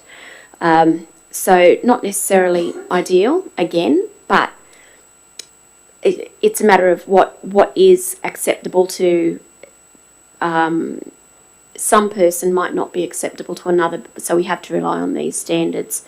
Parking and traffic I've already spoken to quite extensively.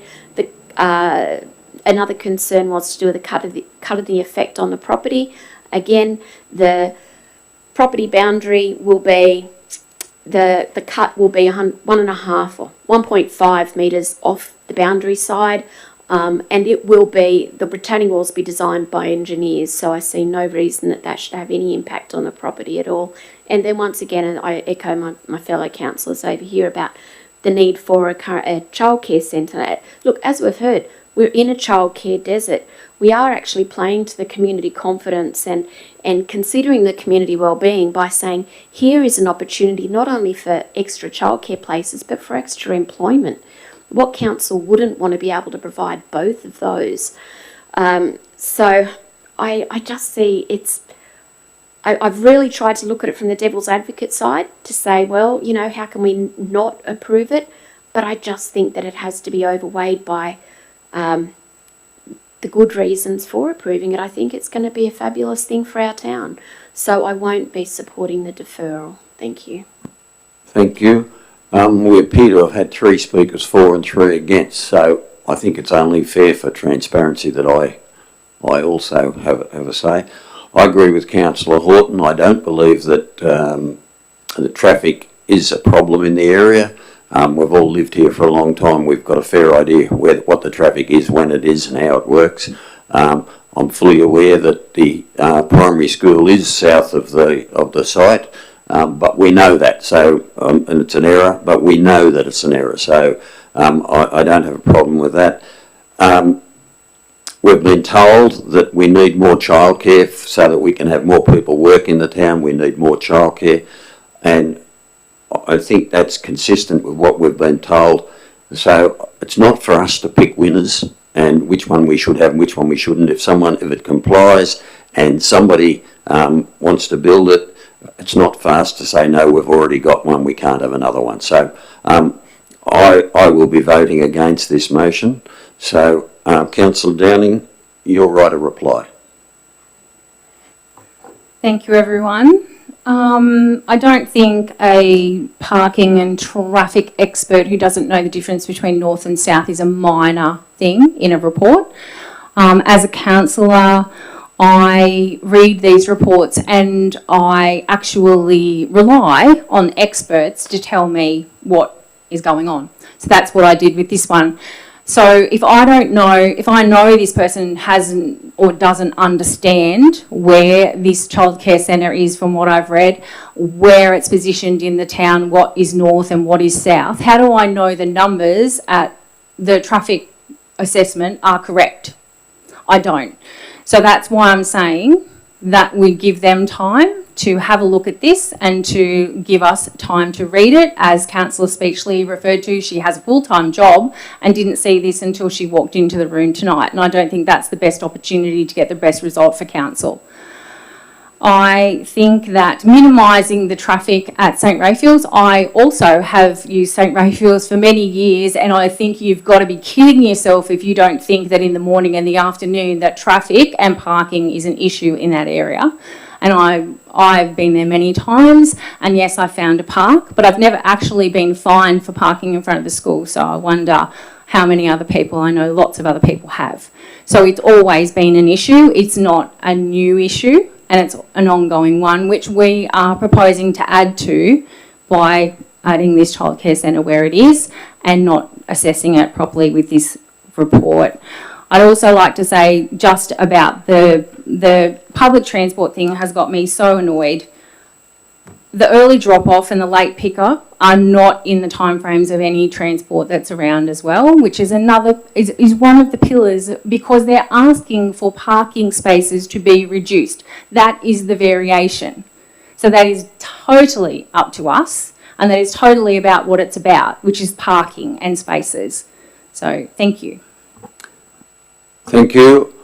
I'll put the motion. All those in favour? All those against? Okay, that motion fails. Someone like to move a motion that that a recommendation be put? I'll recommend Councillor that. Fagan? Councillor Kiss? Councillor Fagan? As we've already discussed this at great length, I believe that the recommendation, it says it all, and that it does have a lot of conditions attached to this. It is also a really desirable service and a desirable business for our town. That being said, I do think it has been well assessed by our staff, and it does meet all of the requirements that we require them to meet. The consultant or the proponent has actually changed quite a few things and listened to the feedback that they have, and tonight they're probably doing the same thing. I believe that this is actually a really good outcome for our community, and I hope that the other providers, as they said tonight, will welcome and collaborate with them to provide the best services for our children and our community in the future. I'd just like to say that it is a difficult situation, but I think in the long run it'll be the best for everybody, and I'm very comfortable with making this recommendation. Thank you. Councillor Kiss? Thank you, Mr. Mayor. Look, I think I've spoken at length, but you know, something only because it was mentioned tonight specifically. I actually look forward to seeing the collaboration. You know, when we're talking about including extra employment opportunities and childcare places, I look forward to seeing the collaboration between these childcare centres for the benefit of our community. Thank you. Anyone else like to comment? Councillor Wright? Thank you. I totally disagree with this resolution at the moment. It's just on principle from what I've heard. None of the three people that spoke in support of the deferral of this DA didn't say once that they didn't want another childcare centre. They just questioning how the logistics was going to work around this site when it's built. And for the life of me, to defer this to next year is not going to make a lot of difference, and we need to get things right.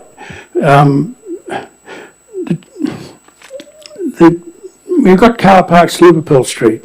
Then he talks about our buses might be able to drop them off. So what, are we going to put a bus stop there from 6:30 to 8 o'clock or something? How many buses will be able to park there? And that'll exclude cars from parking to do a drop off, because a bus is not going to be able to park in the street and let the kids run through the cars into a childcare centre. And in a previous life, I probably said, well, kids wouldn't go on a bus to a daycare centre.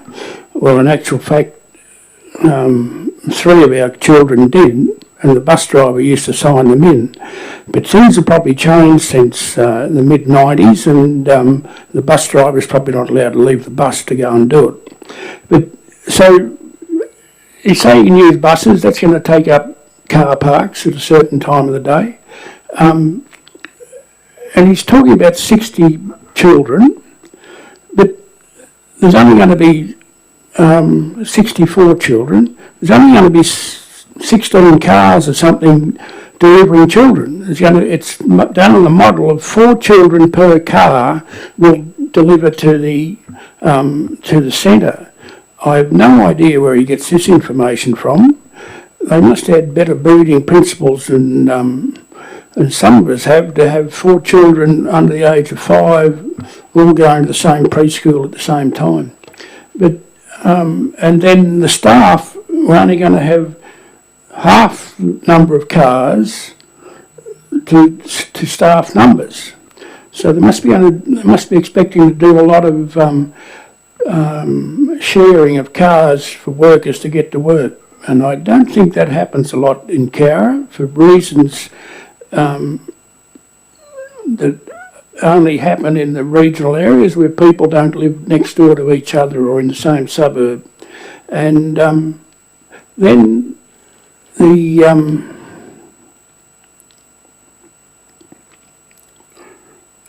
it's the best point too. I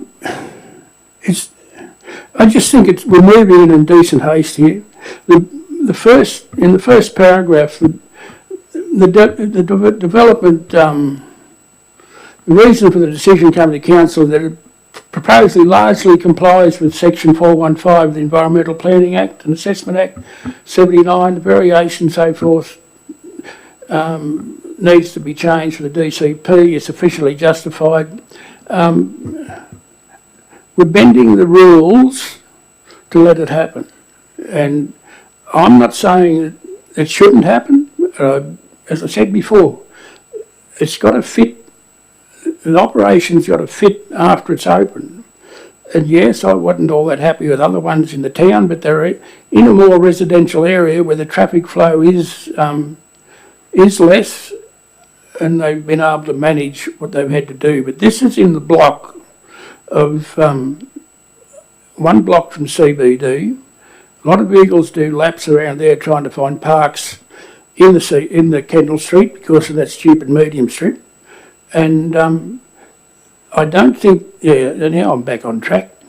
The transport plan, you can pull that out of a computer for anyone. There'd be no one signed off that it's accurate, or it might have been accurate on a set point on a set day, because we received, when we're doing work for the bridge, the new second crossing, we received a Transport for New South Wales thing, and they weren't happy about the second crossing. There was only 14 trucks per day went up and down Redfern Street.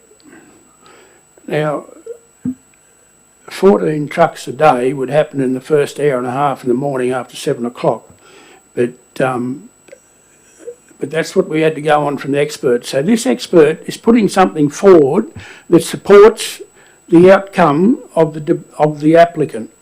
And this is what we've got to be careful of.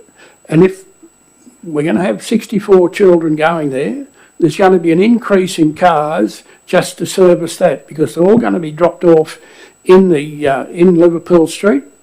They're not going to use the car park where it is a bit quieter, and they might be able to drop them off and get them into the building. So I think the transport thing needs to be covered, and I'm not happy with the situation at all, and I'll be voting against it. Thank you. Anyone else wish to comment? Councillor Horton. Yeah, thanks, Mr. Mayor. I'll try and keep it brief. We have talked previously in other conversations and in different exercises and forums around the desire to want to be seen as a family-friendly town. The impact that not having childcare spaces available has on people's decision making with respect to whether they move here, take up a job here, set down roots here. We have been told not that long ago that we are in a childcare desert, so this is a good way to help address all of those issues. I'm not arguing for the excellence of the traffic plan. I just don't think it materially impacts. Well, it doesn't materially impact my decision with respect to the development application.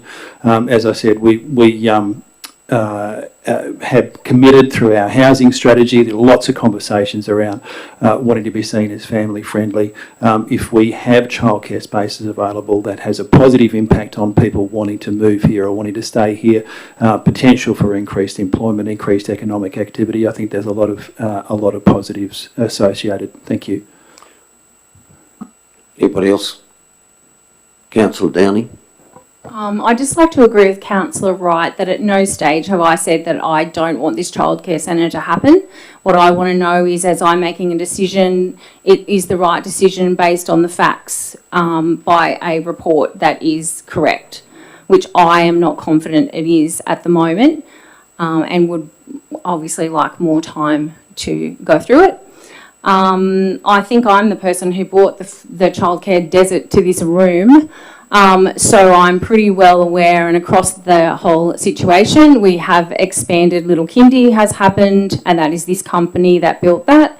And we have expanded through a grant from the government. KEX has expanded. So we are covering the spaces. I'd just like to say one other thing. John Frangi said that they have just been they've just done a development in Forbes. And perhaps the childcare centres might be the experts in this when they've told us what might happen, because the manager of that went from Cowra to Forbes from Little Kindy. So the staffing things might be a point. Thank you. Anyone else wish to comment? Councillor Speechley. Just for completeness, so that we've all had a say. Look, I am pro more childcare centres, and I'm also pro market forces driving things. Not it's an opportunity, not a disadvantage. So yes, possibly now there's maybe not enough childcare workers, but with more spaces, there's opportunity for more people to come to town, more jobs, better employment opportunities. So certainly pro more childcare centres and pro market-driven decisions, but I simply haven't had enough time to read through this. And even the meeting for the committee meeting as well, it was a late report, was the addition of the DA. So I do feel that it's been rushed. Not to say that I'm not supporting it, but I do want to have the time to read through this and be sure that I am making the decision based on all of the information. Thank you. Thank you. Right, a reply, Councillor Fagan. I'd just like to say that I agree that we have had a late report. I do believe it hasn't added an awful lot to what we had before. And as Councillor Horton said, I still don't believe it's a parking problem. It's about dropping off and picking up. Parking is provided elsewhere. And I think that it's been well assessed, and I'm very comfortable with saying that we should go ahead with this now, and people will judge with their feet, and they will either attend or not attend this, depending on a lot of other things. I don't think we can assess this on whether it's a good childcare centre or not, but I do think that it's actually something that we need, and our community will have a choice. Thank you. Thank you. I'll put the motion. All those in favour? Those against? Passed. Thank you. Yes, you certainly can. Councillor Downing would like to be recorded. How do I get the answers to the questions that I've put to you tonight? Why wasn't there a re-notification when the hours were changed? The hours were changed from 7 to 6. They are now 6:30 in the morning till 6:30 at night. That's question? So how do I get an answer to that question? Cleaning?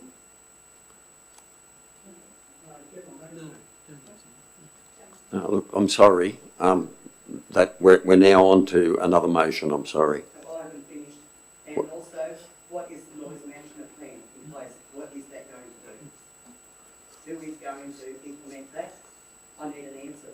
I'm entitled to an answer to that. Please, Both questions. please, I want answers. if you'd like to write into council, we will reply When? after we've well, we've only got a couple of days after we receive the letter. Okay, I'll go home and write it now. Right. I'll expect an answer tomorrow.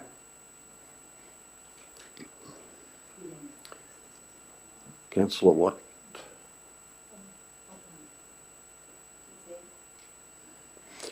Okay, 5.1, 2026 meeting dates. So Councillor Kiss, Councillor Horton, Councillor Kiss. Thank you, Mr. Mayor. A bit of a nuisance, I think, having to allow the 15 minutes for a public forum. Not obviously having that we have to have a public forum, I encourage that, but having to have the 15 minutes there so that we can schedule the time, and if we don't use it, but then also, are there any repercussions of having to start our general or ordinary meeting late? Anyway, look, it is what it is, so support it. Thank you. Thank you, Councillor Horton. Nothing to add. Thank you. Anyone else wish to comment? Councillor Watt? Thank you, Mr. Mayor. A brief question. What happens if, like tonight, we have a number of applicants for the public forum that goes longer than 15 minutes? My response to that would be either knowing that we have a number of them, we schedule that public forum earlier. If speakers are still continuing, I would expect the chair would call a halt to that public forum and commence the meeting. Councillor Wright? Yeah, I move. I'm not going to vote for this. That answers really what we just got there was really one reason why we shouldn't have it. We had two speakers tonight and we went over the 15 minutes.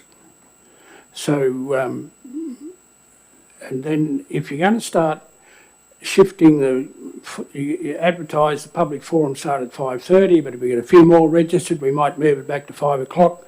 I'm not in a position to be able to adjust my timetable to a variance of meeting startings because we're going to have too much business to look at. And so therefore it makes it difficult. If you're going to say, well, we'll cut it off, we won't have those open forums. When the open forums is the speakers speaking to motions on the agenda and we don't get that information, it makes it more difficult to make a decision. And the main reason I'm objecting to this because these figures refer to us accepting the code of conduct meetings later on in the meeting, and I'm not going to support that. So that's why I'm not supporting this at all until we sort the code of meeting procedures out. Thank you. Thank you. Anybody else wish to comment? Councillor Kiss? This is just a question, if I may. Are there any other alternatives? To be honest, when I'd spoken, I didn't realise that we would then actually have to chop the meeting off. I thought that we would then be able to simply delay the beginning of our meeting. So it's a question. Do we have any other option? The thing tonight, I monitored everybody's time, and they had 5 minutes. But when we ask questions, that's additional time that it takes. So I mean, we had 4 speakers tonight. 5 were registered, and we had 4. There was 20 minutes. Because they all took their 5 minutes. It's just something, if we get a lot of people, we're going to have to start doing it earlier or move our meeting back to later. And neither one is acceptable as far as I can tell, but we will have to, what do they say, cut the cloth to suit the suit? Or, yes, certainly. Yeah, and I did, the inquiry was made of Office of Local Government, can you advertise the meeting commencing at the conclusion of the public forum? And the answer to that was no. You are required under the Act to notify the date, time and place of meetings, so that's why the meetings need to be advertised and commence on time. Can I ask a question? Yes. So we definitely can't start our meetings at 5:30. We have to start at 5:45, even if we don't have any public speakers. But we've got to be here at 5:30 in case someone turns up. And this is the thing, but this is what the state government has put upon us. We have to have the forum. It has to be televised, live. So we're not the whip hand here. We have to comply. Now, it's all right to say, no, we don't want to do it. Well, what are you going to do in place of it? You could have your public forum the week before, when we used to have, or we currently have, information meetings. You could have it then. I know some council doing that. But if no one turns up, all the councillors are fronted up and there's no one here. And 9 times out of 10, we don't get anybody. I just don't see how we can avoid this. So the state government, the Office of Local Government, doesn't think that the open forum is part of our meeting. Correct. And the minister has been at pains to ensure that public forums, if they are held, and it's to council to determine whether they are not part of the meeting.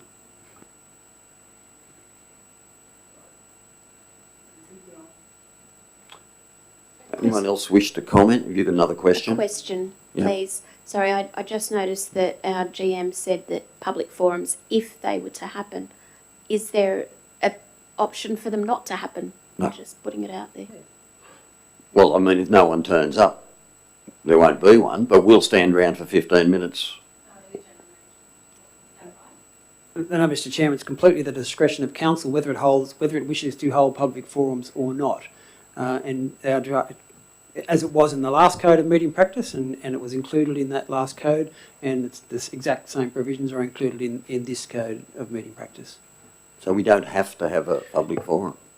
No.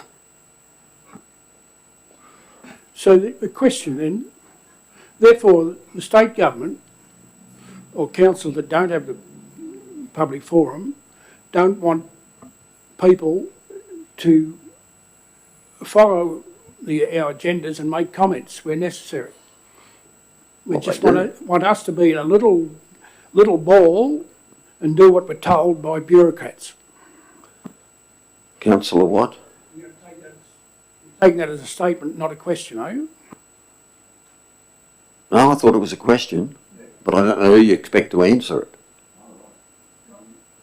That's why we've got to put up with this people don't quite. Councillor Watt?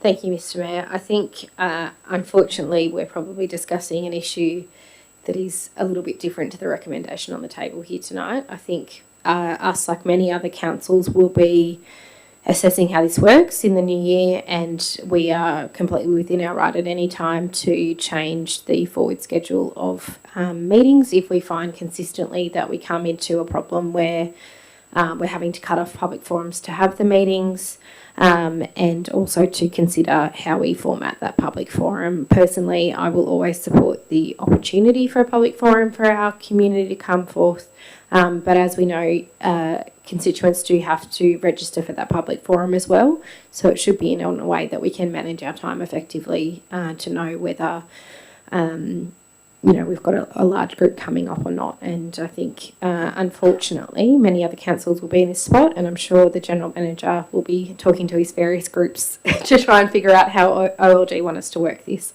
But I think in reality, what this motion here is putting forth is that we're setting our calendar for the year ahead, that we will plan to still be here at 5:30 for any public forums as they come forth, and have 5:45 starts. And I think, let's just set ourselves an objective to reflect on that as it happens. Does anyone else wish to comment? Councillor Kiss, you get a right of reply. Thank you, Mr. Mayor. I think we just, as Councillor Watt said, we wait and see how it goes and whether it works for us. But at the moment, we need to pass something, and this satisfies what we need to pass. Thank you. I'll put the motion. All those in favour? Aye. Those against? Councillor Wright. Thank you. 5.2, Councillor Fagan's left the room. Memorandum of Understanding of the Cowra Business Chamber and Council. Councillor Watt. Councillor Downing. Councillor Watt. Thank you, Mr. Mayor. As discussed a couple of weeks ago, the Cowra Business Chamber reformed came to Council with a request that we provide a contribution to assist them in starting up the organisation again, particularly with the significant secretarial roles and event coordination. They came to us with an exciting proposal around running events, and as a result, we've drafted the memorandum of understanding in the papers for tonight, and I'm very happy to support putting that together. Having an active business chamber has such a great impact on our community. It can provide such support to small businesses and large to help them navigate the world of business, help new businesses connect with other businesses, get advice, get insight, and often it's very lonely running your own business, and having a great place to connect and learn from other like-minded people is really beneficial. We've put forward here a 1-year MOU with a date to review. The plan is for the $15,000 to be for the year of 2026, slightly different to the way we normally operate as council in doing things in a financial year.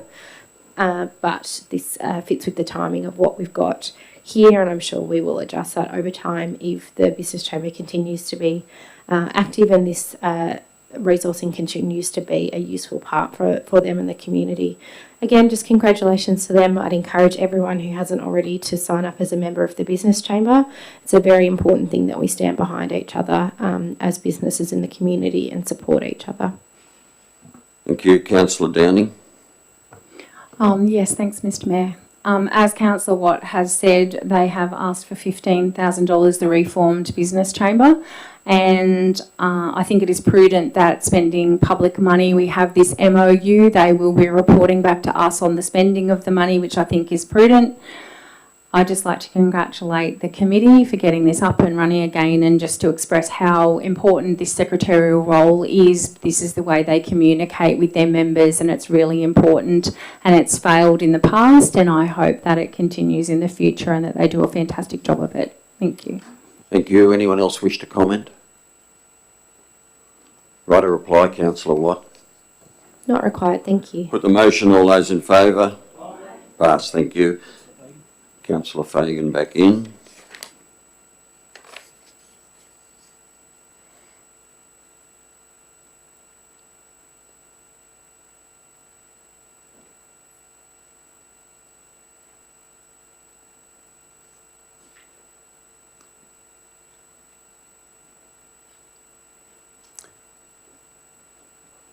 We'll go to 6.1, release of closed decisions. Councillor Kiss, Councillor Horton. Thank you, Councillor Kiss. Thank you, Mr. Mayor. This is just housekeeping, basically advising that the release of the resolution that was made at the council meeting on the 27th of October, which was the request for tender for Cowra Aquatic Centre asset renewal project, is being made public. Thank you. Thank you, Councillor Horton. Yeah, thanks, Mr. Mayor. Exactly as Councillor Kiss said, it's procedural, but it does make it a bit more real. And as I understand it, the pool's even going to be heated, so that's great too. Thank you. Anyone else wish to comment? Right, a reply, Councillor Kiss. Needed, thank you. Put the motion. All those in favour? Yeah. 6.2, Office of Local Government Annual Code of Conduct Complaint Statistics for 2025. Councillor Fagan. Councillor Horton, thank you. Councillor Fagan. This is also a procedure motion. We have had, apparently we've had 2 code of conduct complaints in the last 12 months, and this is just a report to go to the Office of Local Government, and I think we're all very well behaved. I think it's a good indication of, we have spent $4,598 on managing the code of conduct complaints, which isn't a lot of money when other councils spend thousands and thousands of dollars. So I'm pleased that we're there. These matters are resolved very quickly. Thank you. Thank you, Councillor Horton. Yeah, thanks, Mr. Mayor. I don't know whether we're not trying hard enough. Need to apply it. But no, speaking anecdotally to different people, there are other councils that spend a significant amount of time and money dealing with this. So I think this is I think, you know, obviously there's a couple there, but it's comparatively, it's a very good result. Thanks. Anyone else wish to comment? Councillor Watt? Thank you, Mr. Mayor. Just really briefly, I think we can make light of this, but I think it's important to highlight for those listening that both the code of conduct complaints that were put in were assessed but finalised at an initial period and not found to be significant code of conducts or needing further work. And I think that's very important that we haven't had any issues where significant repercussions have happened or there was fines for a serious breach by any councillor. Councillor Kiss? A question, if I may, Mr. Mayor, and I acknowledge what my fellow councillors have said. Do these code of conduct complaints, and for other councillors, do they actually include frivolous ones, like ones that I suppose might be put in and it means nothing, like it actually doesn't amount to a code of conduct? So would that then still be recorded as a code of conduct, even if in effect it wasn't? I'll put that to the General Manager. No, Mr. Chairman, code of conduct complaint, if you review the policy and the procedures for administering them, it needs to be a verifiable code of conduct complaint and needs to be in writing. So that's what's included here. Thank you. Anyone else wish to comment? Right, a reply, Councillor Fagan. Put the motion. All those in favour? 6.3, donation Cowra Public School swimming and water safety program. The recommendation is to deny that. Councillor Kiss. Do I have a seconder?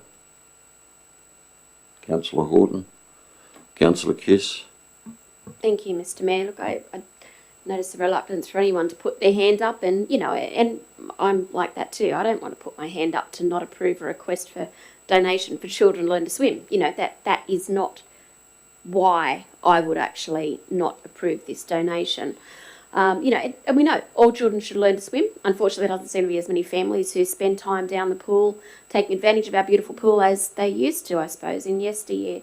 And therefore, there are more children that are just simply not getting that regular exposure to water bodies from an early age, which has then really placed more of an emphasis on swimming lessons becoming part of the school curriculum.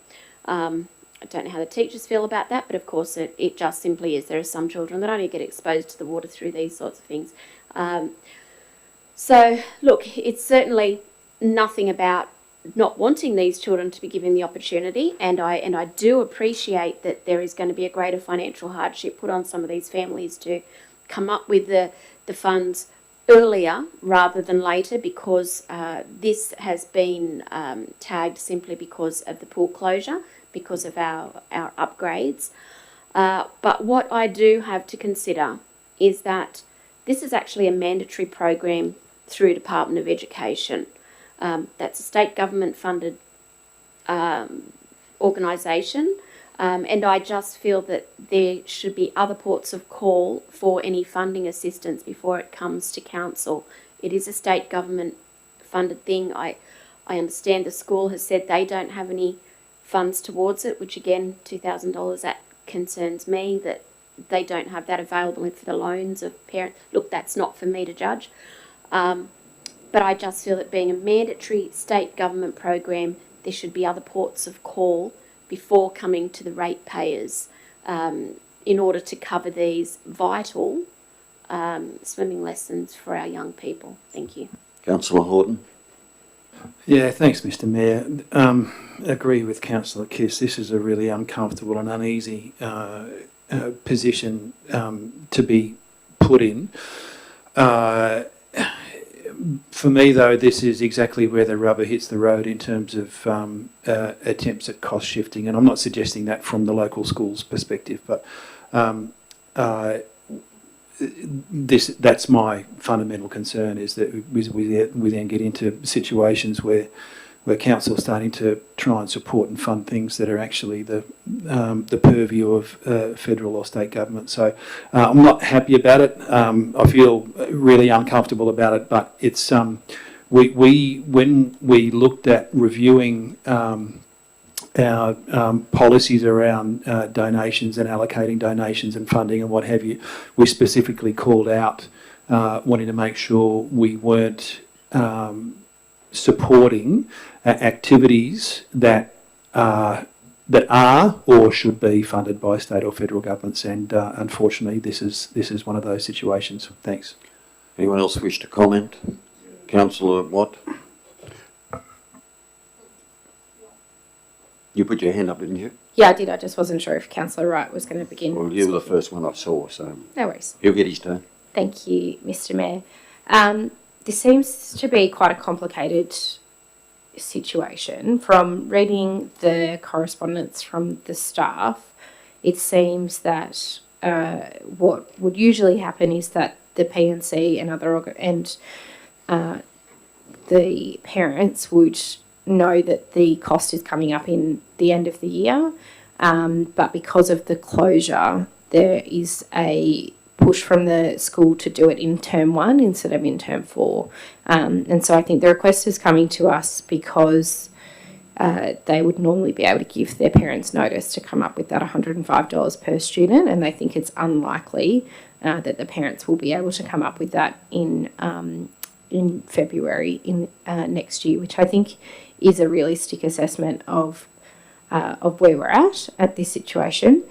I do, unfortunately, have to agree that we have put in the structures in this donations policy that it isn't funding projects that are part of the curriculum, and this is part of the curriculum.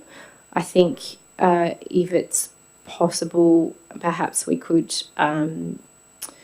make some representations to the managers of the aquatic centre as to whether they can develop some payment plans or some kind of system for the community, because I think it is fair that we have only given the school quite a short period of notice that they would normally have a year to fundraise for this, and they are obviously scrambling in a way to pull it together. And I certainly don't want to let our students fall through in this situation, or perhaps have to get into a situation where they end up having a more costly process at the end of the year because they're travelling to a different school for a 10-day period. We know this program is so important, and it's quite, if people haven't taken the time to read the letter on page 147, it does articulate that while the Department of Education provides funding for a portion of it, it doesn't provide funding for all of it. It actually only provides around $30 when of the 135, and I can imagine we aren't the most expensive around the state, so seemingly schools do regularly put money aside for this over the year, but don't have that process, and I think all parents would attest that the beginning of a school year is a pretty expensive one. So unfortunately I will be supporting the recommendation as it stands to deny this request through our specific donations application here, but I would ask that the staff consider alternative ways that we can work with L&R and the L&R, is that what they're called? Yes. and the school to come up with a solution so we can support our community in this slightly complicated period. Thank you. Councillor Wright. Yeah, thank you. One pleasing part of this application is that they are forward thinking by trying to use the pool while it's still open before it goes into closure for redevelopment. Just a question first. The $55 they got to find per student, would that just cover the admission to the pool? They go there for 10 days. Would Through it be? the Chair, they haven't given us a breakdown for that. They've just simply said that there is a cost, and they haven't said what that comprises.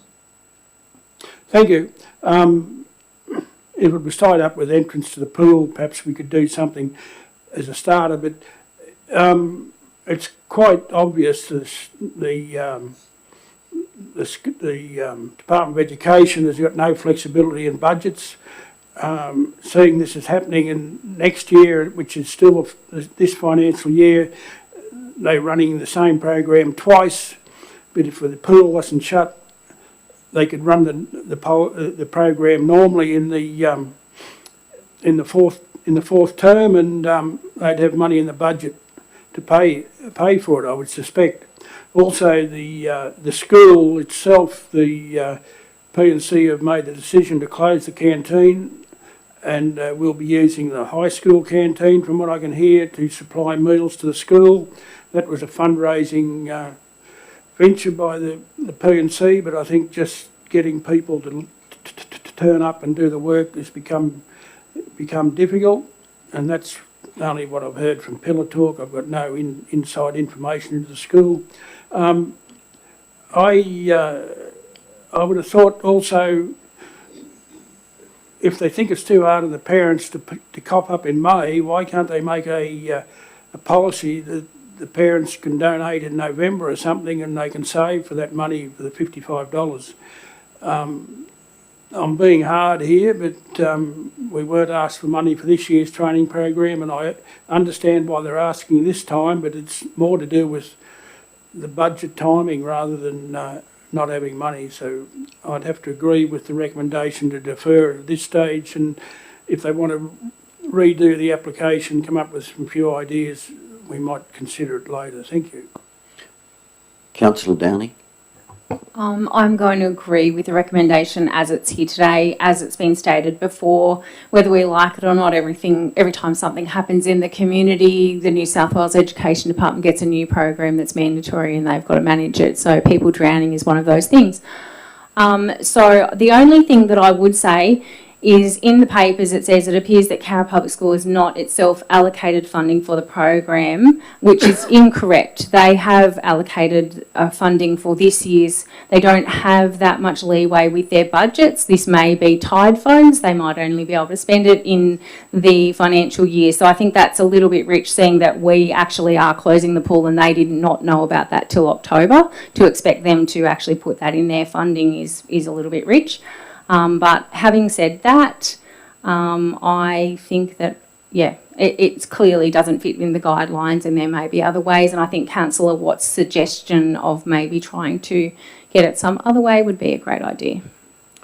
Thank you. Anybody else wish to comment? Right, a reply, Councillor Kiss. Thank you, Mr. Mayor, and I accept everything that my fellow councillors have said. I don't think any of us is going to make this decision easily, and it certainly doesn't sit on my shoulders as well. I would really love to see some outside the square thinking done, how we can still make this happen for these young people. It's incredibly important.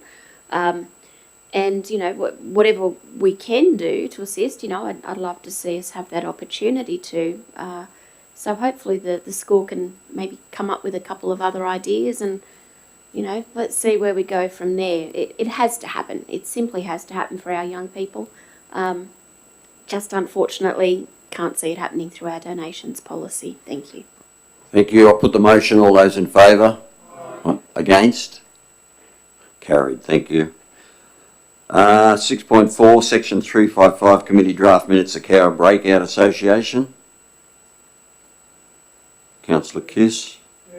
Councillor Wright. Thank you. Councillor Kiss. Thank you, Mr. Mayor. This recommendation is to note the draft minutes from the Cowra Breakout Association from their AGM held on the 19th of October 2025.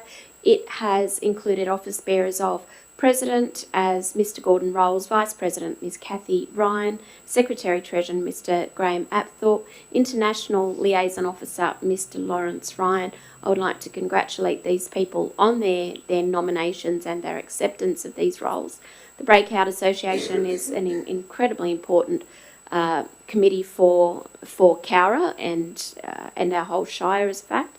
And I would also like just to separately note the successful and reverent, I believe, Indonesian Heroes Day that we held recently, and also acknowledge that from their report their plans for improvement at the works at the Japanese War Cemetery. Thank you.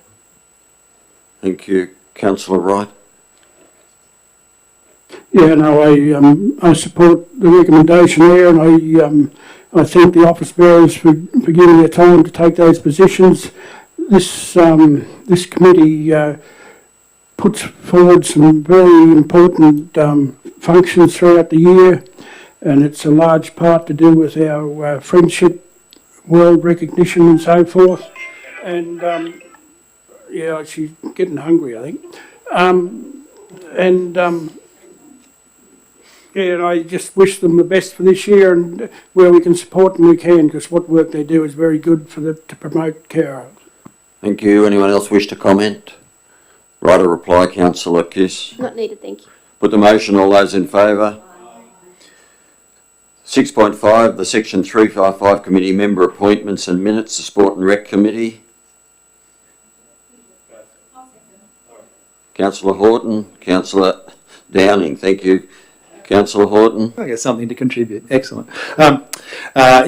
Just again, largely procedural in terms of access to the minutes for the Sport and Rec Committee meetings. We'll have a lot of the same committee members continuing. There have been some changes, which is always good in terms of refreshing and getting a fresh set of eyes. I'm really grateful, and I mean this sincerely, for those that have been to our Sport and Rec Committee meetings. There is a genuine level of passion and engagement that I appreciate. It does lead to some fairly excitable conversations every now and again that I might or might not have been part of, but I'll leave that there. But it is fantastic, and it's largely the reason why things like the sport, the families into sport days can happen, is because people care enough to give up their time, not only to run them on the day, but to plan for them, to organise them, to get donations, to get people along there. And it's one of the conversations that we've been having about the networking event that we held, which was not as well subscribed as we'd hoped, and certainly for the quality of the people that we had there speaking. There are people in the sport and rec community in Cowra that really missed out, but that's okay. We will work on improving that for next time. Thank you. Thank you. Councillor Downing. Perfect, Councillor Horton. Well done. I'd just like to say thank you to the committee members who are leaving. So David Porter from the Triathlon Club and Jeremy Montgomery from Cowra Rugby Club have decided not to re-nominate. And we have a couple of new people in. It is an exciting committee. They're very keen to get involved. We've been looking at master planning for West Cowra, Edgell Park and Mullian, and they've been very engaged and given great feedback. And I would absolutely applaud Rod Hayes for his management of that massive project. He's been incredible, taken on board all the feedback, and I think that we can probably say the committee is quite happy with the consultation and the way it's gone. They've been really listened to, and that's really important to them. I'd just like to say, was there something about proxies, or did we not put that in here? No, we're not doing that. Righto, that's fine. And then just to reiterate what Councillor Horton said about the Sport and Rec networking event, we had incredible speakers. We had local young people who talked about how they went to Australian and international tournaments and how they train and how they do that from a small country town, and their work ethic, their training, how they develop, like how they manage injuries and incredible things like that. They were amazing. They're great representatives of our town. And then the two guest speakers that came who have achieved in their fields, and one was, as particularly we haven't heard from before, was about recovery and sports injuries, and she was incredible. So everyone missed out on that. The committee would like to figure out how we engage more people in that, and so hopefully the next event that we have will be better attended. But I don't know if we'll get better guest speakers, honestly. They were incredible, so thanks. Councillor Watt. Thanks. Just a quick question. On page 167, there's a recommendation requesting council undertake a review of the sport and rec plan. I was just wondering if we should include that in the recommendation itself.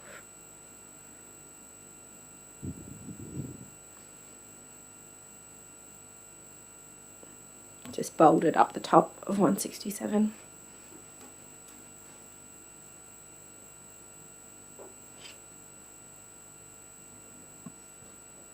I don't know whether all of the councillors on the committee want to comment on that. There's certainly no intention of the council to undertake a comprehensive review of that plan, which goes to 2031. Say something about that. So obviously that is the council's position that it's a 10-year plan and that we wouldn't do that. But the committee are very keen on reviewing that after the 5-year mark. 10 years is a long time to have a plan, and it's not trying to figure out the things that we haven't done, it's also crossing off things that we have done and whether things are actually needed anymore. And they're really keen to become involved in that space, but obviously the General Manager has answered that question. Okay. Anyone else wish to comment? Right, a reply, Councillor Horton. No, not required, thank you. Put the motion. All those in favour? 6.6, Investments and Financial Report. Councillor Kiss. Councillor Wright. Councillor Kiss. Thank you, Mr. Mayor. Sorry, that was a half a stretch. Look, November report's a healthy, solid financial report. The average interest rates for our investments haven't moved since last month. They're currently sitting an average of 4.18%. Rate collection is performing particularly well compared to previous years, so I would like to thank our ratepayers for contributing to the financial well-being of our community. Thank you. Councillor Wright. Yeah, thank you. No, I think the report gives a good indication of where we're at the moment financially, and we've just got to keep watching the budget. Thank you. Anyone else wish to comment? Right, a reply, Councillor Kiss. Not needed, thank you. Put the motion. All those in favour? Pass, thank you. 7.1, Committee Minutes of Transport Forum. Councillor Kiss. I'll second that. Councillor Kiss. Thank you, Mr. Mayor. Very briefly, these are to note the draft minutes of the Transport Forum held on the 8th of December. And in particular, there's a request to approve 3 events, as in the transport considerations. The upcoming special events include Australia Day, Cargo to Grenfell fundraiser walk, and the Festival of International Understanding. And I see no reason not to support these recommendations. Thank you. Thank you. These are all standard things we do, the festival, and also the walk from Cargo to Grenfell is also a regular thing, and it's in our shire for 400 metres at Goolagong. And you've got no idea the amount of paperwork they have to provide to cover that, but they do. So, anyone else wish to comment? Councillor Watt? Thank you, Mr. Mayor. Just a question. There was a request from the Access Committee via the Chamber a few months ago about investigating a 40-kilometre Main Street amendment. Just wondering if there's any update on that request. No, there's not. It's still before Transport for New South Wales. They're assessing it. Oh, fantastic. Thank you. Anybody else? Councillor Kiss, write a reply. Not needed, thank you. Put the motion. All those in favour? 7.2, Section 355 Committee, Sale Yards Committee. Councillor Wright, thank you. And Councillor Kiss. Thank you, Councillor Wright. Yeah, the group met. We've not so much got concerns, but we can see that the numbers are struggling to hold their numbers from previous years, but they are level from the last couple of years due to various reasons, and but everyone's working on to maintain the numbers that we are getting and try and improve them. It's also mentioned that the truck wash is well ahead of budget on its income, and we've got suggestions there that we look at doing a business case study plan for a 3rd truck wash, and at industry conferences and that, truck washes are a very important part of the cycle with sale yards, and having clean trucks to take them to and from properties and to abattoirs to do with cleanliness and biodiversity control. We're also very confident we acknowledge that the buyers are coming here from. We get a lot of Victorian buyers here now, and going other places.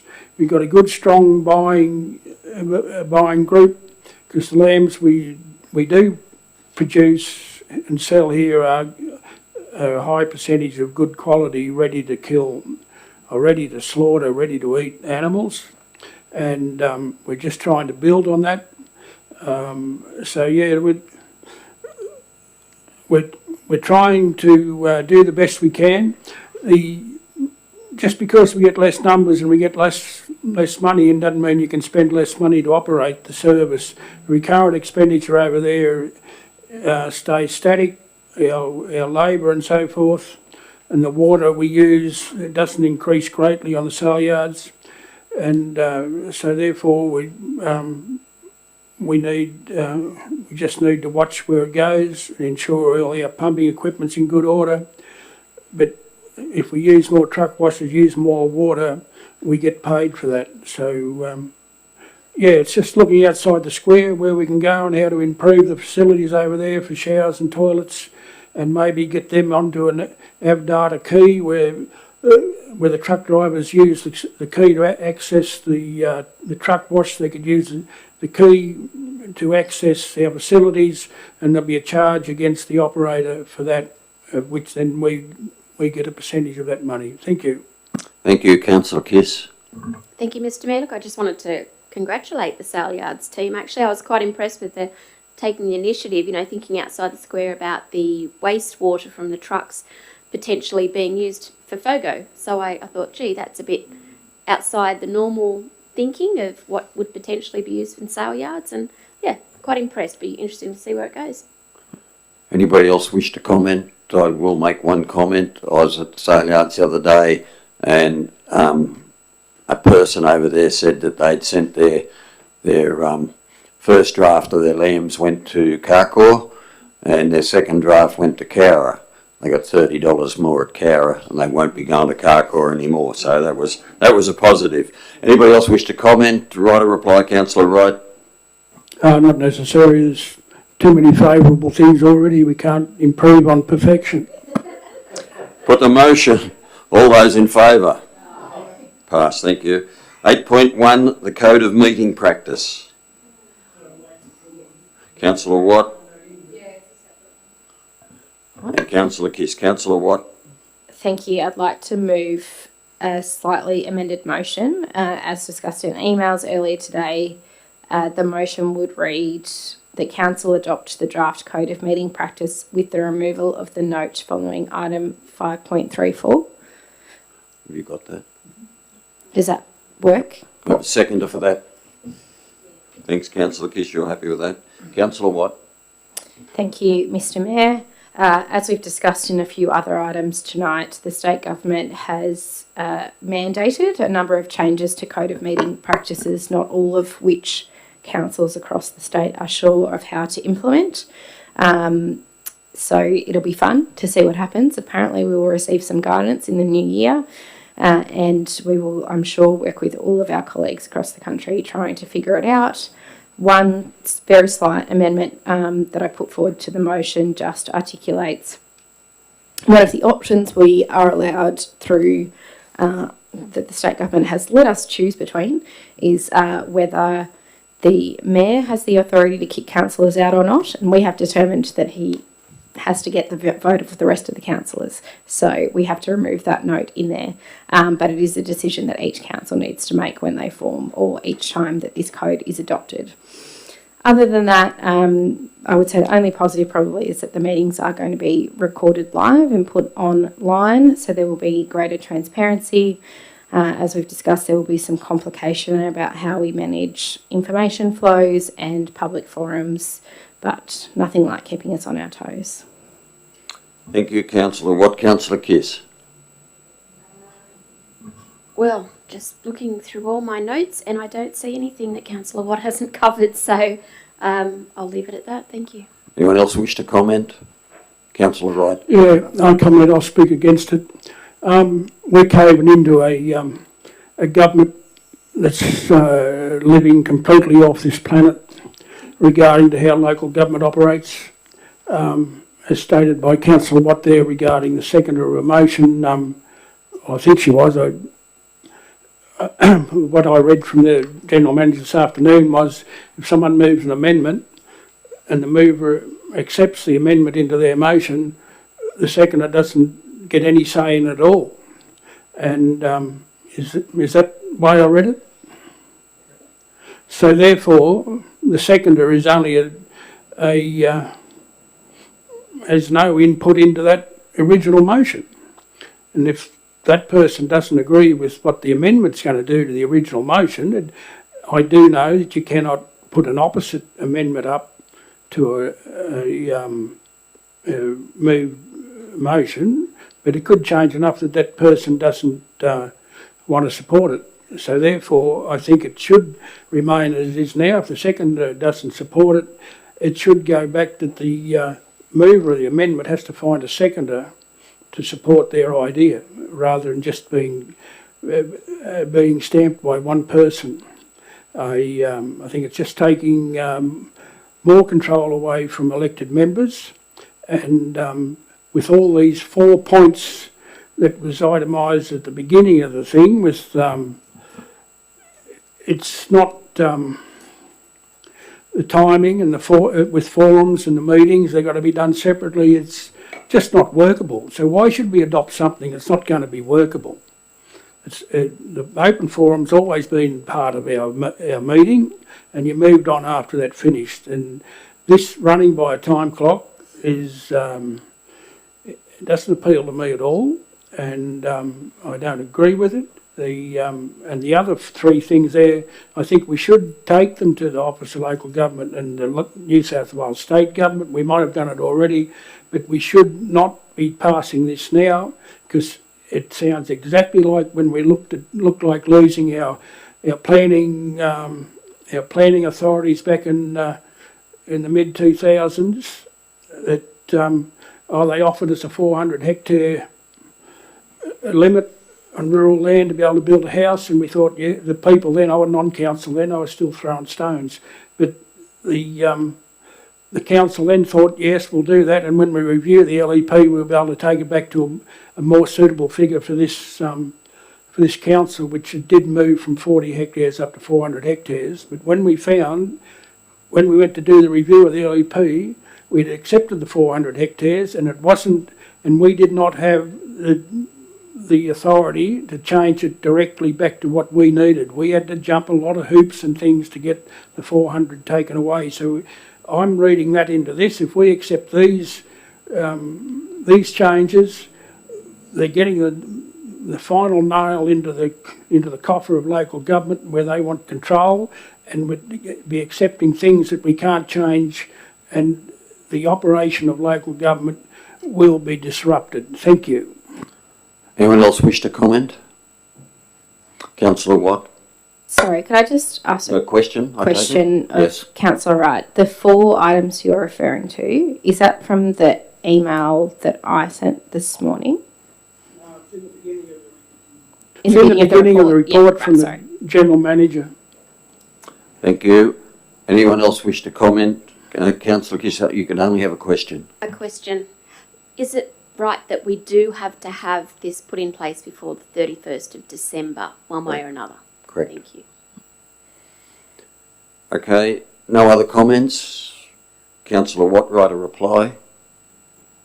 Thank you, Mr. Mayor. I absolutely agree with Councillor Wright's concerns about the odd system where only a mover of a motion needs to accept an amendment for it to become the motion. But unfortunately, as the General Manager informed us today, that is actually what's been written in our meeting code for some time, and is, if we don't accept this meeting code tonight, what will remain in the meeting code. I think it's a really interesting system, and we've always just worked off the practice that you need a seconder, and might be one for us to push a little bit further with OLG as to why that is in the model code and the legislation. I very much agree with you that there are problems in the proposal from the government around banning informal conversations or private conversations of councillors. It's something we all know around the room that is a good way to delve into the issues and make sure that us as councillors have full information about what we're discussing in the room and the decisions that we're making. And I think our community would all like us to be the most informed that we can be when we're going into making these very important decisions. And it's also going to be quite complicated, the process of how that information is provided back to the public when we ask questions. There's been many emails flying around our inboxes over the last week about a relatively short agenda tonight. So I think it's going to be a very difficult process going forward. But unfortunately, as has been discussed, we have been given this deadline. We're not sure what the repercussions are if we don't adopt it, and I hope somebody doesn't adopt it so we can find out what happened. But unfortunately, it's not the hill that I choose to die on tonight. So I think we adopt it as it is. We figure out how it works. Those of us that were at the local government conference a few weeks ago know that the whole sector is quite agitated about this, but that it is falling on deaf ears from the minister.